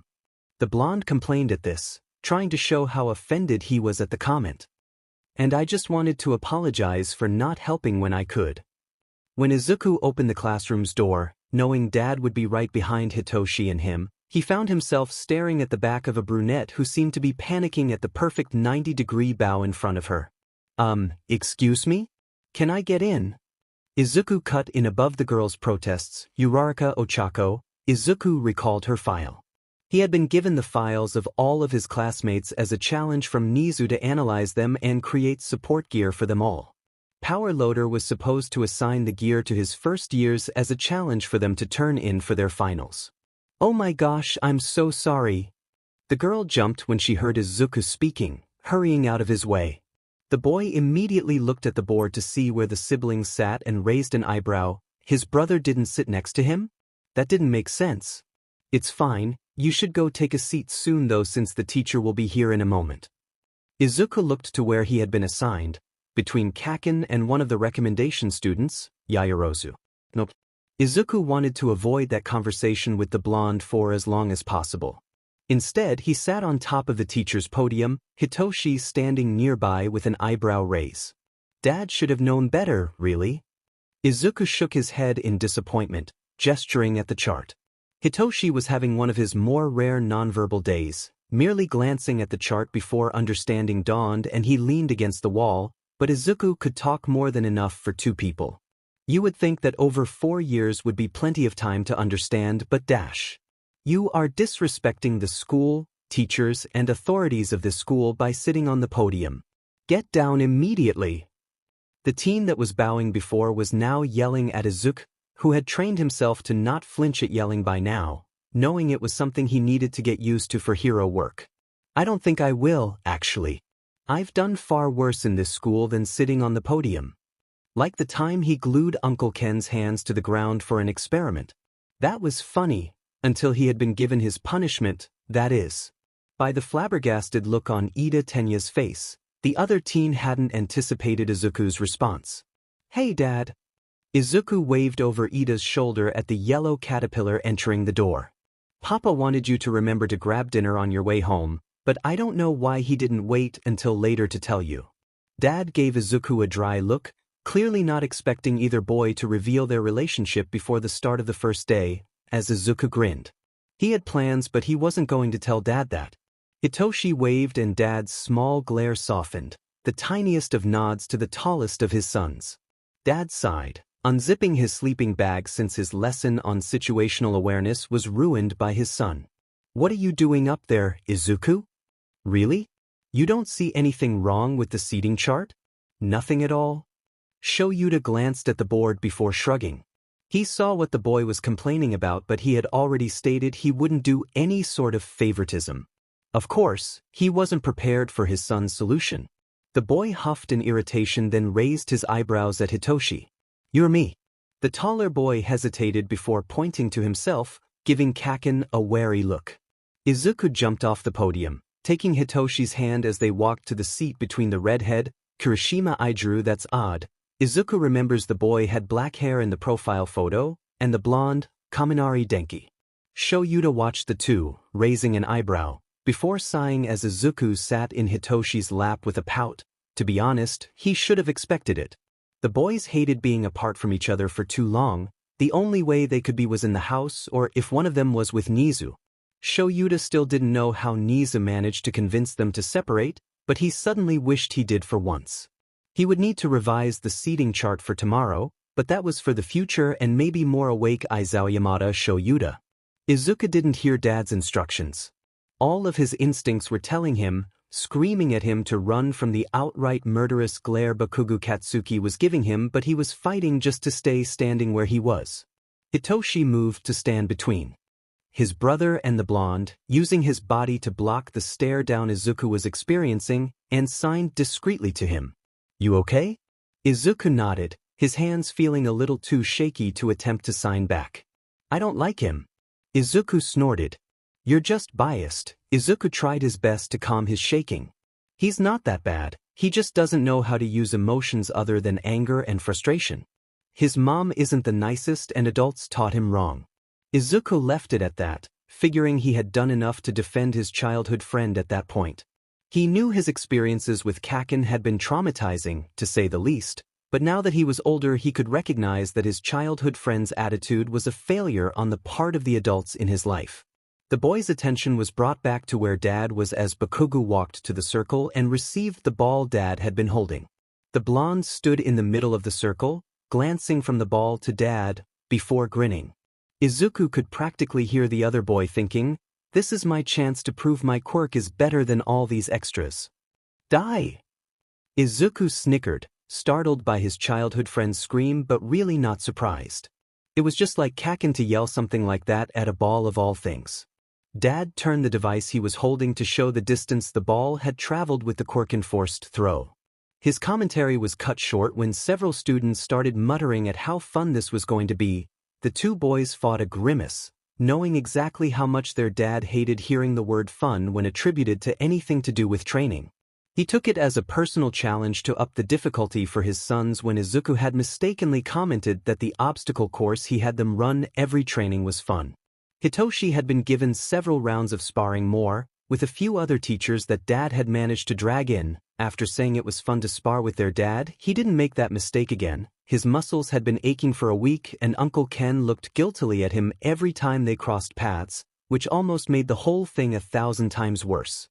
Izuku now used the word fun if he wanted the difficulty increased, and had learned to use it like a setting in a video game. Saying the word fun would change Dad from normal difficulty to expert you'll probably die mode.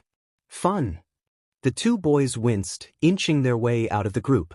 They didn't know what Dad was planning for them to do, only that they were going to use quirks on physical tasks, and both boys knew that wasn't going to help them any, but they wanted to make sure Dad knew they didn't have anything to do with how the group was viewing the exercise. By the flash of amusement that went through Dad's eyes, he noticed.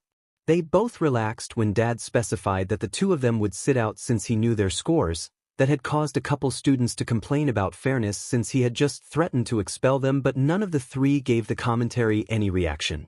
Nizu had already agreed that favoritism was impossible to avoid since they had entered the hero course without taking the entrance exam to begin with. Dad was the only one who thought he could avoid it. And X factors into this part of the device to create dash. Izuku took the chance during lunch break to explain how the device he was making for Hitoshi would work. The majority of the students of 1A were sitting nearby, hesitant to interact with their teacher's children, when one particularly explosive blonde stomped up to their table. Hey nerd! Izuku looked up at Bakugo. He could remember every time the blonde had beaten him to unconsciousness for being quirkless, every insult he gave Izuku, and every time he had been told by others to not complain. But he chose to greet Bakugo with a grin, rather than any real emotion. What can I do for you, Bakugo-san? The blonde frowned after hearing his name, glaring back into green eyes. Who are you? Oh, I'm Aizawa Yamada Izuku. You can just call me Izuku since Hitoshi and I are in the same class along with both of our dads being our teachers. Izuku held out his hand for a handshake. Bakugo looked at the petite hand in front of him, clearly considering something, when Izuku tagged on, or you can call me what you did when we were kids, I guess, but it wouldn't be accurate anymore. So you are Deku? I suppose? Izuku pulled his hand back, going back to the diagram of the voice changer he was creating for Hitoshi. I haven't really been Deku since the last time we interacted. You were the only person who really knew me as Deku, even if others called me the same name. A mistake in the formula. This would create an explosion. Izuku erased the mistake, quickly fixing it. How did the mistake get there? Nizuku prop. The mouse tended to alter the formulas to Izuku's notebooks or change a word here or there to train Izuku. It was annoying sometimes, but he hadn't yet been able to stop Nizu. Not? Hitoshi spoke up for the first time of the day, forcing the words out. Not Deku. Aizu.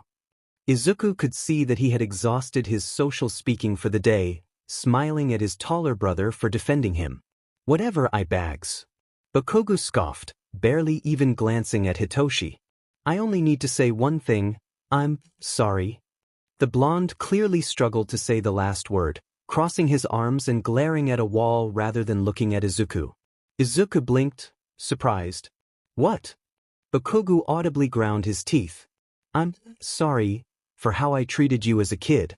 Shortly after Auntie died, the hag had to put me into JSL classes.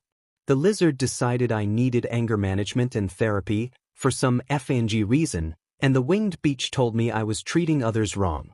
That I was acting like a villain rather than the hero I want to be. Oh, that made more sense.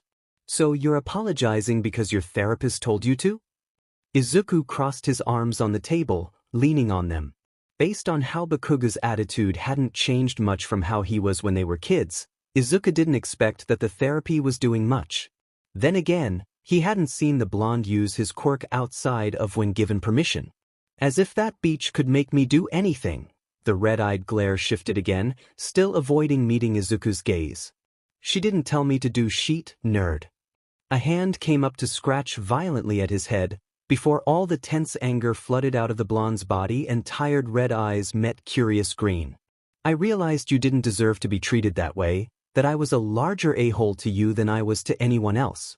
You deserve an apology for that sheet at the very least. Izuku hummed, tilting his head to the side. I can't say that I forgive you. Bakugo tensed again, but looked more ready to run away than to fight this time. A large majority of my childhood memories are of you bullying me or recovering from your actions to me. Granny Chio says that a lot of the injuries you inflicted on me will stay with me for the rest of my life. Horror dawned on the blonde's expression, and Izuku couldn't truthfully say he didn't feel a little sadistic satisfaction at that. I flinched away from hugs for a good 2 years after I was adopted, Bakugo. It took several sessions of therapy before I started to believe the adoption was permanent because I didn't believe I was worth anything. The horror was ebbing away into a sad guilt, and Izuku decided that was enough. That expression didn't suit his childhood friend. So no, I can't say I forgive you. However, I am willing to start over. There was a confused hope edging its way into the guilt in Bakugo's expression. So let's try again. Izuku held out his hand, with the same grin he had before. I'm Aizawa Yamada Izuku, but you can call me Izuku, since Hitoshi and I are in the same class, along with both of our dads being teachers here. There was a moment of silence as Bakugo stared at the hand outstretched to him with a blank expression. Izuku leaned forward with a stage whisper. This is where you shake my hand and introduce yourself. Does that All Might? The whispers traveled through the group as they walked into the training ground that Aizawa had pointed out to them, Izuku noting that Nizu had thankfully taken Izuku's opinions into consideration. All Might was clearly unqualified to be teaching, regardless of whatever dumb reason he thought he had to be part of a school staff, so assigning him the position of TA was a better option. Of course, that just meant Dad was going to be irritated by the number one. Especially since the man had some residual jealousy from the one time Izuku had commented about how All Might was somewhat cool. Izuku still thought it was entertaining how Dad had immediately set out to prove he was better than All Might. Dad glared when All Might opened his mouth, like he was going to talk, before speaking ahead of the blonde. We will be going through a training exercise where you will be allowed to use your quirks to work together to take down a common enemy. There will be 2 teams, one representing the heroes and the other representing villains. The idea is to replicate a raid scenario, so incorporating stealth techniques is encouraged. There will be a 10-minute time limit for the villain team to set up their base. To pass this exercise, you must be able to retrieve the civilians that are being held hostage. At the mention of hostages, Aizawa lifted a poorly stitched doll stuffed with hay. There are 10 civilians in total, and it is up to the villain team to place them during the 10-minute setup. With that, Izuku dragged Hitoshi before his classmates. Aizawa Yamada. This is extremely disrespectful. Not only to our teachers, but to the academic setting we are currently in. Ida was sure to continue ranting about Izuku being rude if the green-haired boy didn't interrupt. Sorry, Ida, you're right? Ingenium is quite proud of his genius little brother. Izuku used the word genius loosely, since anyone compared to him and Nizu was an idiot, but you should refrain from making assumptions. I'm merely getting to the assignment as quickly as possible. 9 minutes and 37 seconds, Aizu. Dad's tone showed that Izuku and Hitoshi weren't going to be given any leeway. Well, see ya. With that, Izuku skipped into the facility and got to work as the students behind them murmured in confusion. 22 seconds, Toshi. Izuku breathed this out, quickly climbing up a support beam as his purple-haired brother went to the spot Izuku had assigned him. Hitoshi trusted Izuku's plan to succeed, as so many had before this, so didn't question it when Izuku had assigned him into an extremely visible spot that made him feel slightly vulnerable. Even as his classmates filed in cautiously at the end of the countdown, and Dad's eyebrow raised when he saw the position of his son. Bakugu was the first to jump out, when it became obvious that no one else was moving, running straight at Hitoshi and raising a fist. Hitoshi, following Izuku's orders, didn't move a muscle as he casually stood there and watched the blonde's explosive approach. Only for the blonde to suddenly be pulled up in a net that Hitoshi hadn't seen his brother set up, swinging wildly as he cursed at the metal that was unaffected by his quirk. The next to step forward was Kirishima and Siro, hesitant as they looked around for signs of another trap and started inching around the circle that seemed to be surrounding Hitoshi. Hey, what do you call a quirkless astronaut? Their responses of confusion were enough to catch them. Hitoshi felt the snag of his quirk but didn't pull just yet. Just an astronaut, you quirkist a-holes.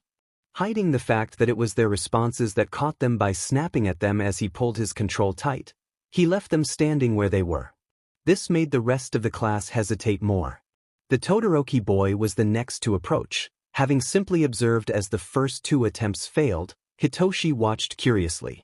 He didn't know how Aizu was planning on taking down the rest of the class, but he didn't flinch as he observed Todoroki take a step forward with his right foot and ice began crawling across the floor.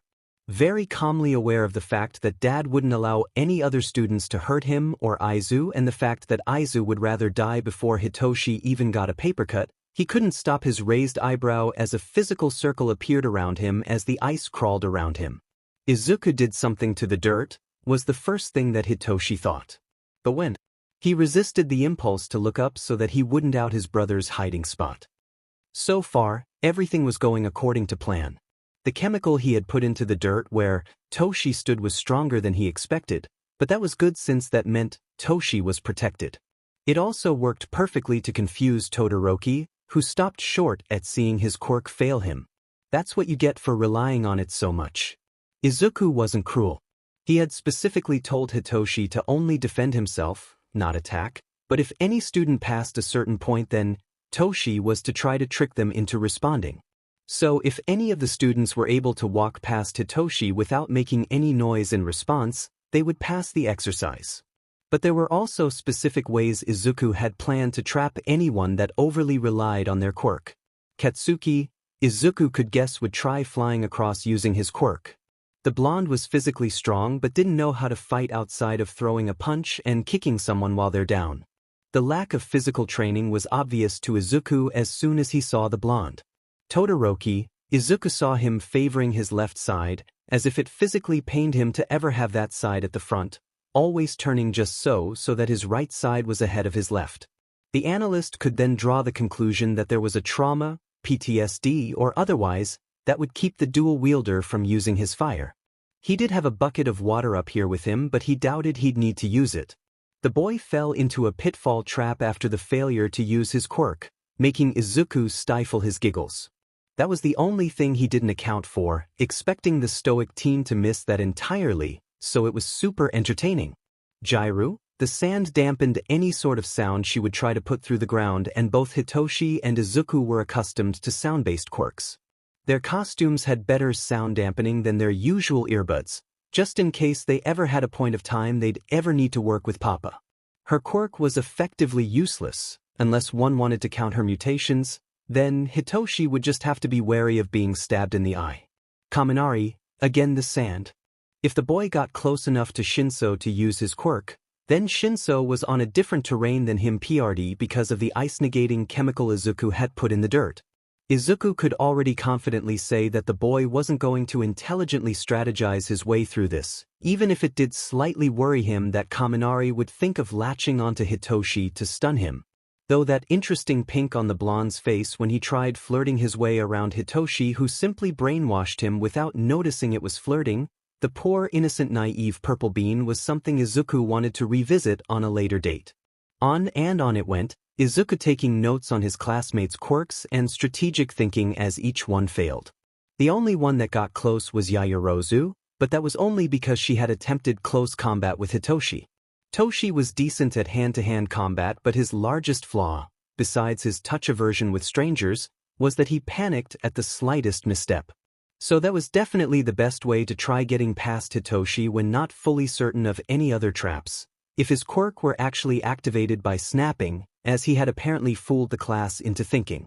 Dad was apparently getting a kick out of it all, so that's good, Izuku guessed. Alright, Hitoshi, let them all go. The freckled boy hopped off his perch, using the rope there to slow his descent whilst reviewing his notes. Everyone here has failed this exercise, for 2 reasons. 1, you failed to retrieve the civilians. 2, you failed to work as a team.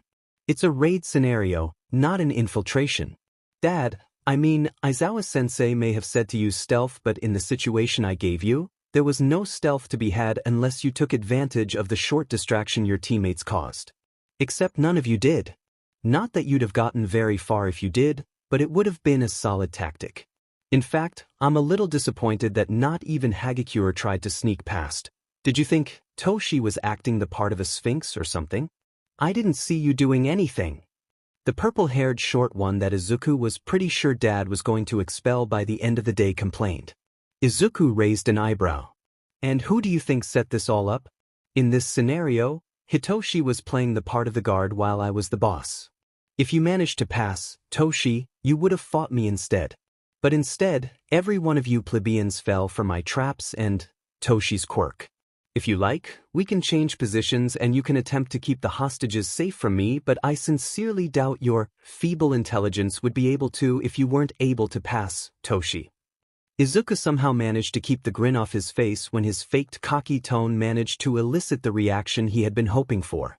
Half of the class were angry, annoyed with how self-assured he was while implying their much lower intelligence, while the other half looked to be plotting ways to beat him. Hell, I even upped the ante. If you can avoid being arrested by me, you pass this lesson and your previous fail is crossed from the record. You cannot do that, Aizawa Yamada. You are not a teacher and so have no effect nor authority on our grades. Dad cleared his threat, gaining the attention of the irate teenagers glaring his son down. Hitoshi had already stepped up next to him, sipping calmly from his juice pouch that their dad had passed to him. I forgot to tell you. Nizu trained Izuku and Hitoshi. They also do his job in preparation to inherit the school from him. Aizawa scratched the side of his neck lazily, looking over at the nervous, bulky hero beside him, curious about the hero's reaction. So, in a way, you're looking at the vice principal and one of Nizu's personal students. In other words, he has that authority. He can also expel someone if he likes, though it is unlikely that he will. Wait, I can what now? Sweet. Mineta Minoru, I'm expelling you as soon as I get my hands on the paperwork for it. Izuku grinned, ecstatic at his newfound powers. Aizawa blinked. I stand corrected. Anyways, I'll give everyone 20 minutes to come up with a plan to stop Izuku, then 10 minutes to set up. Come on, problem child. Izuku leaned forward, tilting his head worriedly. Should I tell them their 20 minutes is up? They haven't started setting up or anything. Dad just glanced at where Izuku was staring, snorting at the arguing going on between the small number of students that were attempting to work together.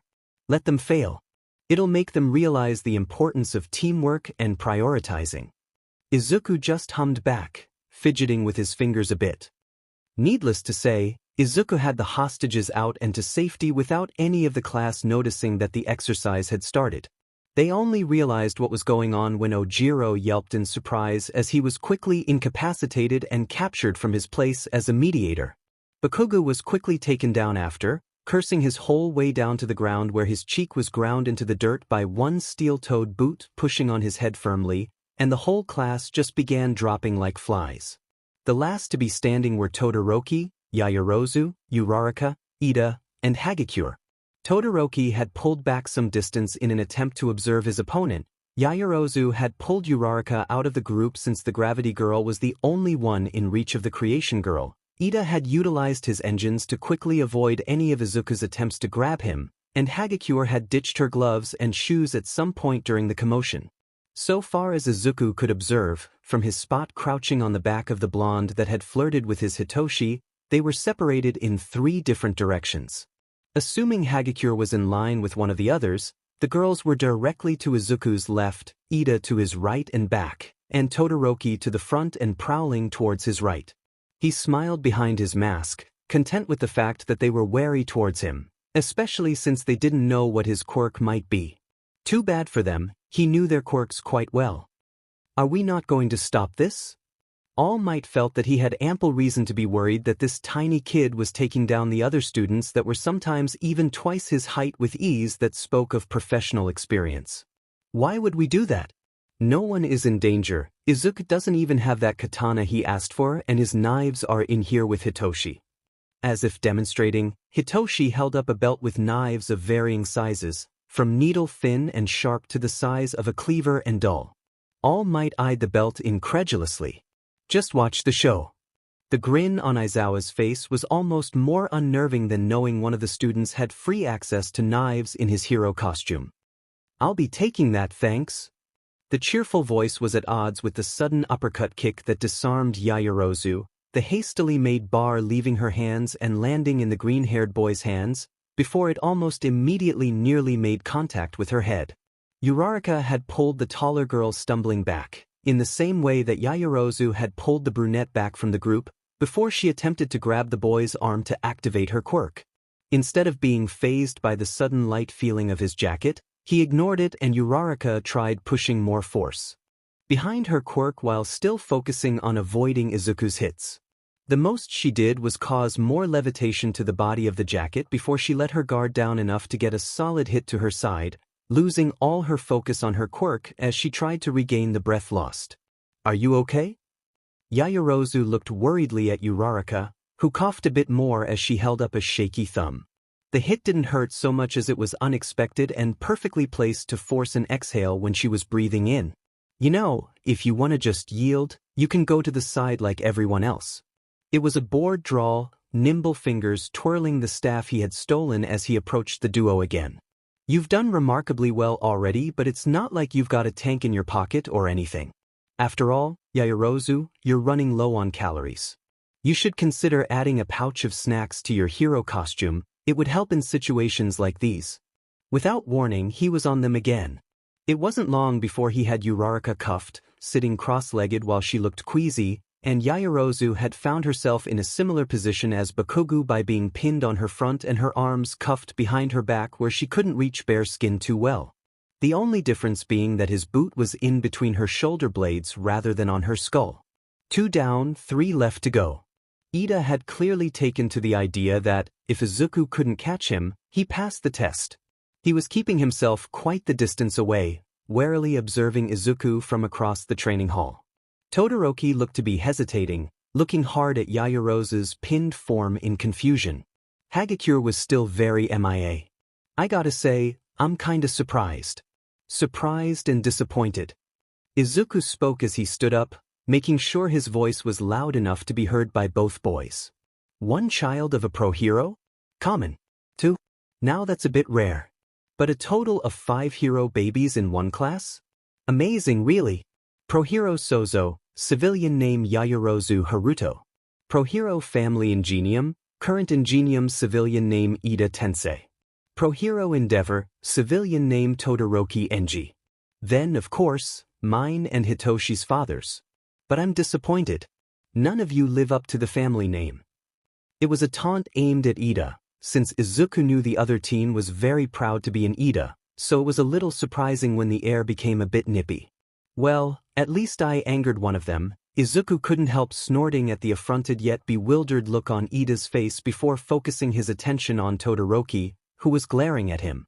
If Izuku were the imaginative type, he might even have said the boy's glare could rival the chilliness of an ice dragon's.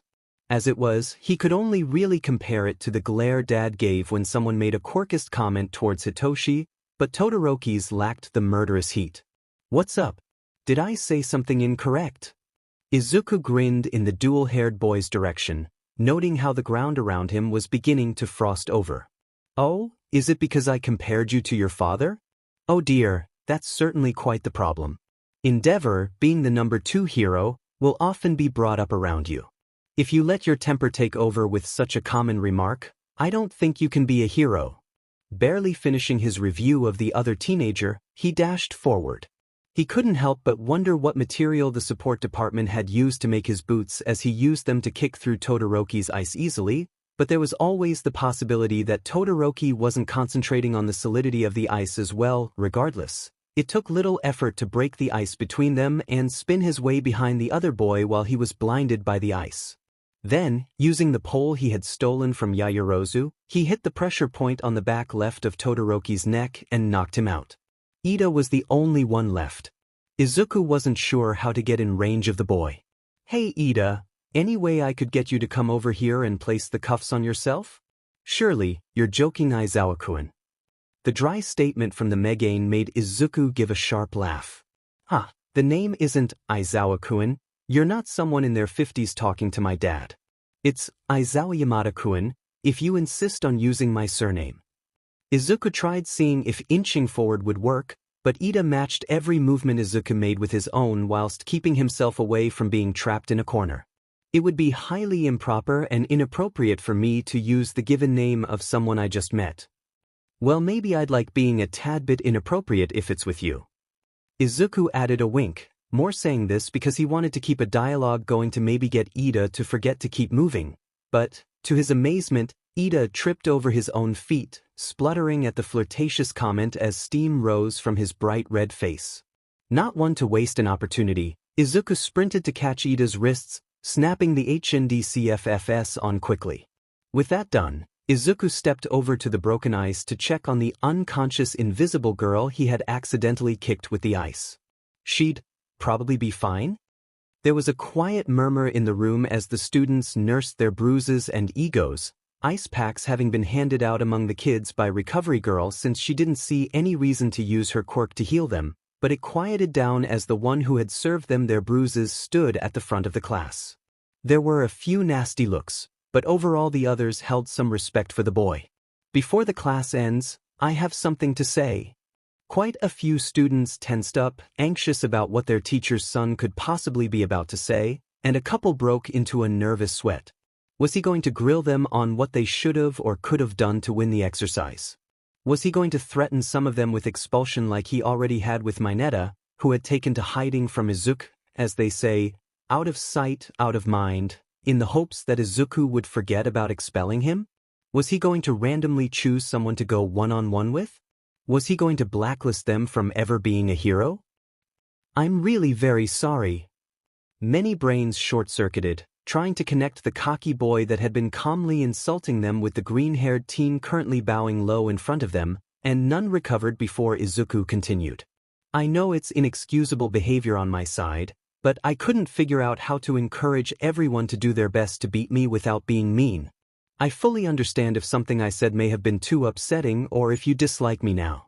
I will try my hardest to make up for it, but if you'd rather I not bother you, I can do that too.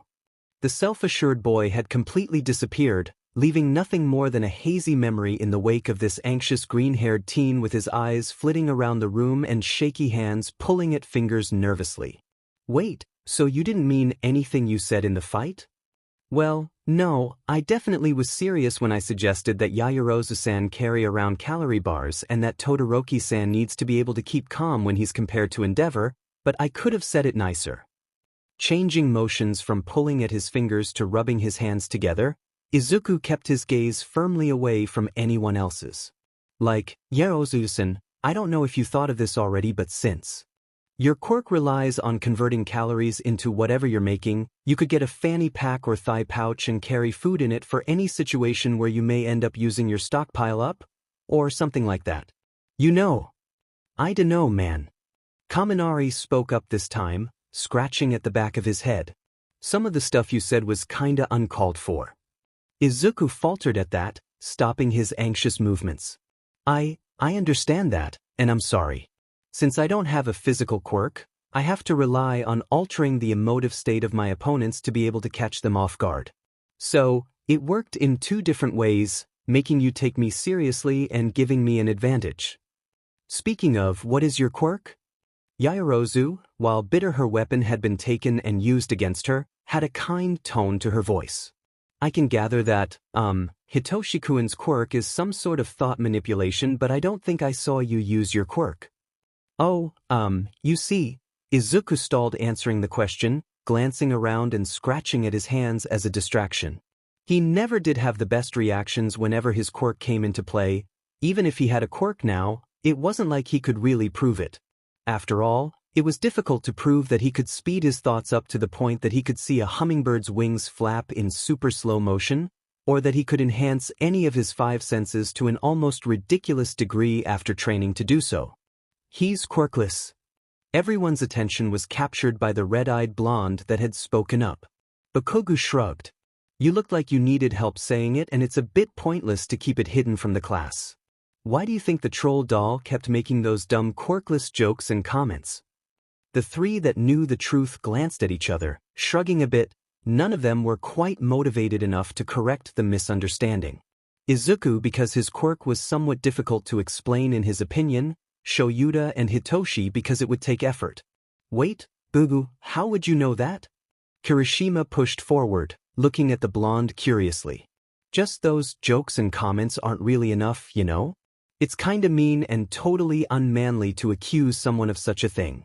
Well, I mean, I was diagnosed quirkless. Yet if one were to look up his quirk registry, it would say his quirk was analyzed and had a brief description that definitely wasn't enough in Izuku's opinion. I also grew up with Bakugo-san. Bakugo gave a near full-body twitch at the seemingly permanent name change.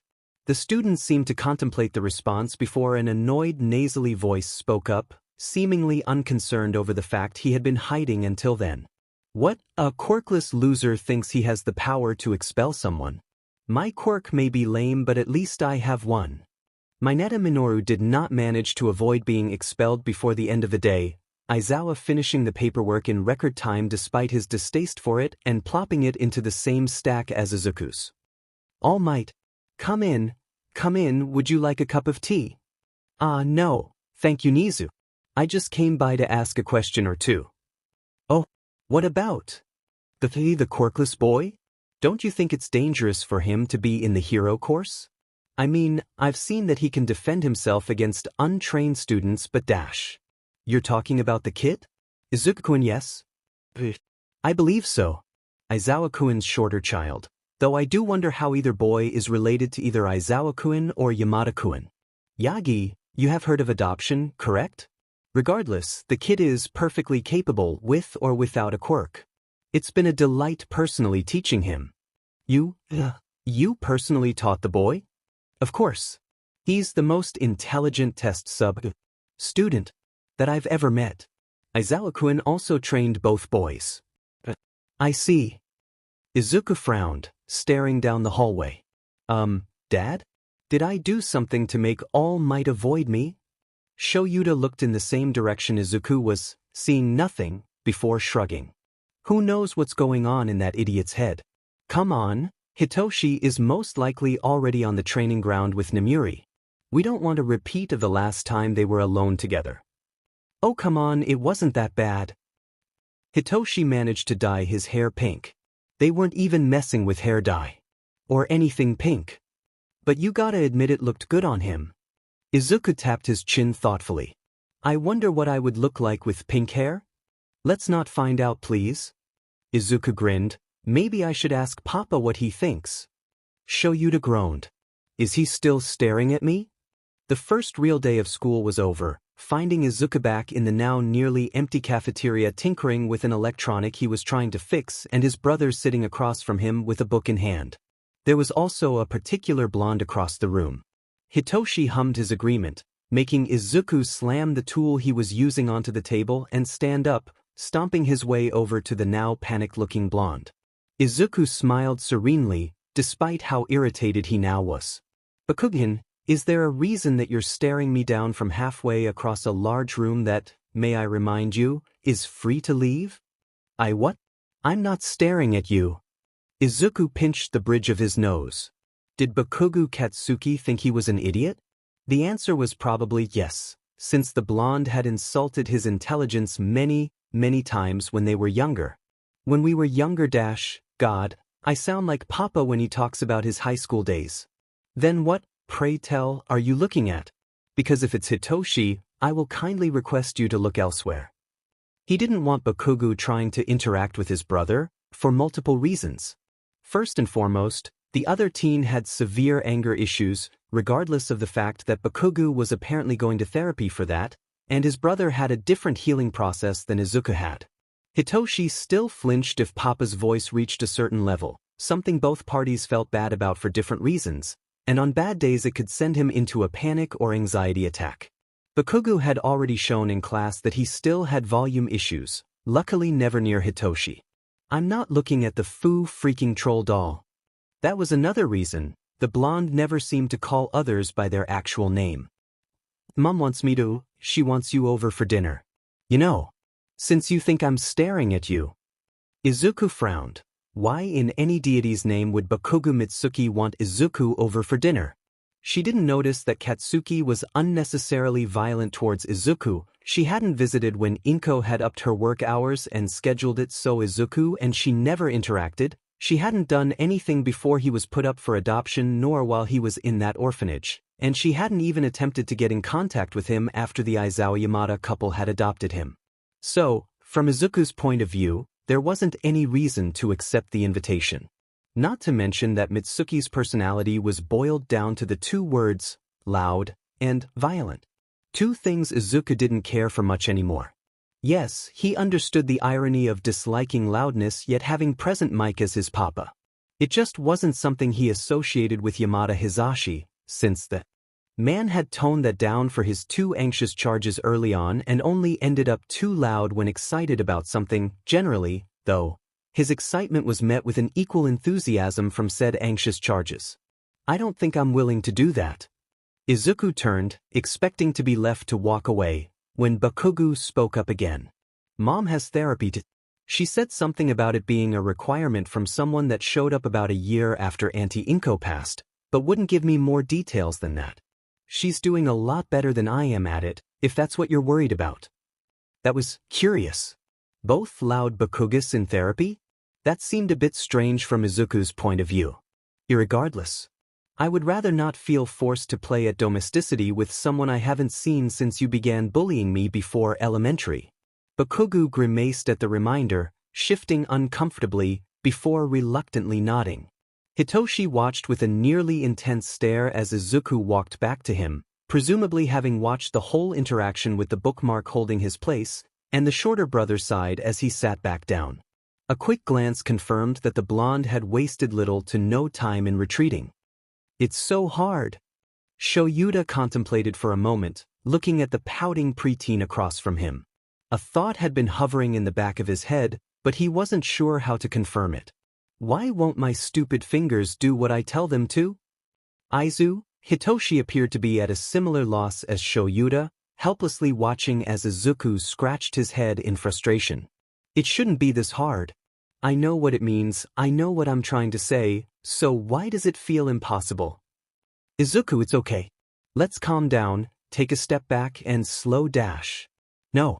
I have to do this. It was the first time Izuku had snapped at either Shoyuta or Hisashi, the first time he had interrupted either one of them as well, and the first time Shoyuta had seen Izuku look so scared and nervous since the first time they met.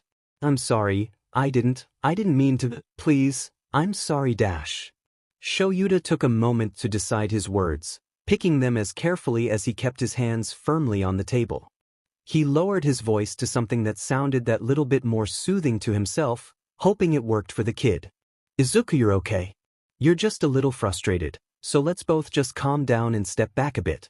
Take a deep breath with me. Shoyuta paused talking to take an exaggerated breath in, Izuku hesitantly copying the motion. Now breathe out. After completing the action, Izuku seemed a bit less frazzled, so Shoyuta cautiously continued to speak. Izuku, can you explain to me why this is so frustrating for you? Izuku seemed to withdraw a bit, causing Shoyuta to be a bit more concerned about the potential reason. You said that you have to do this, why is that? Izuku slid down in the chair a bit, his fingers playing with a nearby pen. Shoyuta waited a moment to see if Izuku would respond more than closing himself off, while thinking of reasons why Izuku would be so upset about this. One thought stuck out more than the others. Do you feel that we will abandon you if you can't do something? The hitched breath and rising shoulders confirmed that question. Shoyuta was out of his element in this scenario, glancing at the clock nearby to see that it'd be another hour and a half before Hisashi was done with his show. This felt like something that shouldn't. It felt like he couldn't leave it until Hisashi got back. Izuku, look at me please? Shoyuta waited for Izuku to finally look up. You're perfect as you are. Izuku, you can see such minute details that we now have 10 more years before Hisashi is predicted to lose his hearing. That's 20 whole years. We may even be able to find something to reverse the damage in that amount of time. It took one sentence from you for Recovery Girl to make a breakthrough on a new formula for my eye drops. There's no reason for me to think you aren't intelligent, Izuku. But even if you weren't, we would still care for you anyway. The L word was still a bit taboo yet, but Hisashi was having more of an issue with being not allowed to casually say it in conversation. Hound Dog had told them that said word could be upsetting to hear for adoptees. But dash. Shoyuta shook his head, cutting Izuku off. No, that's. Hisashi cares about you, I care about you, Hitoshi cares for you, none of us don't want you here.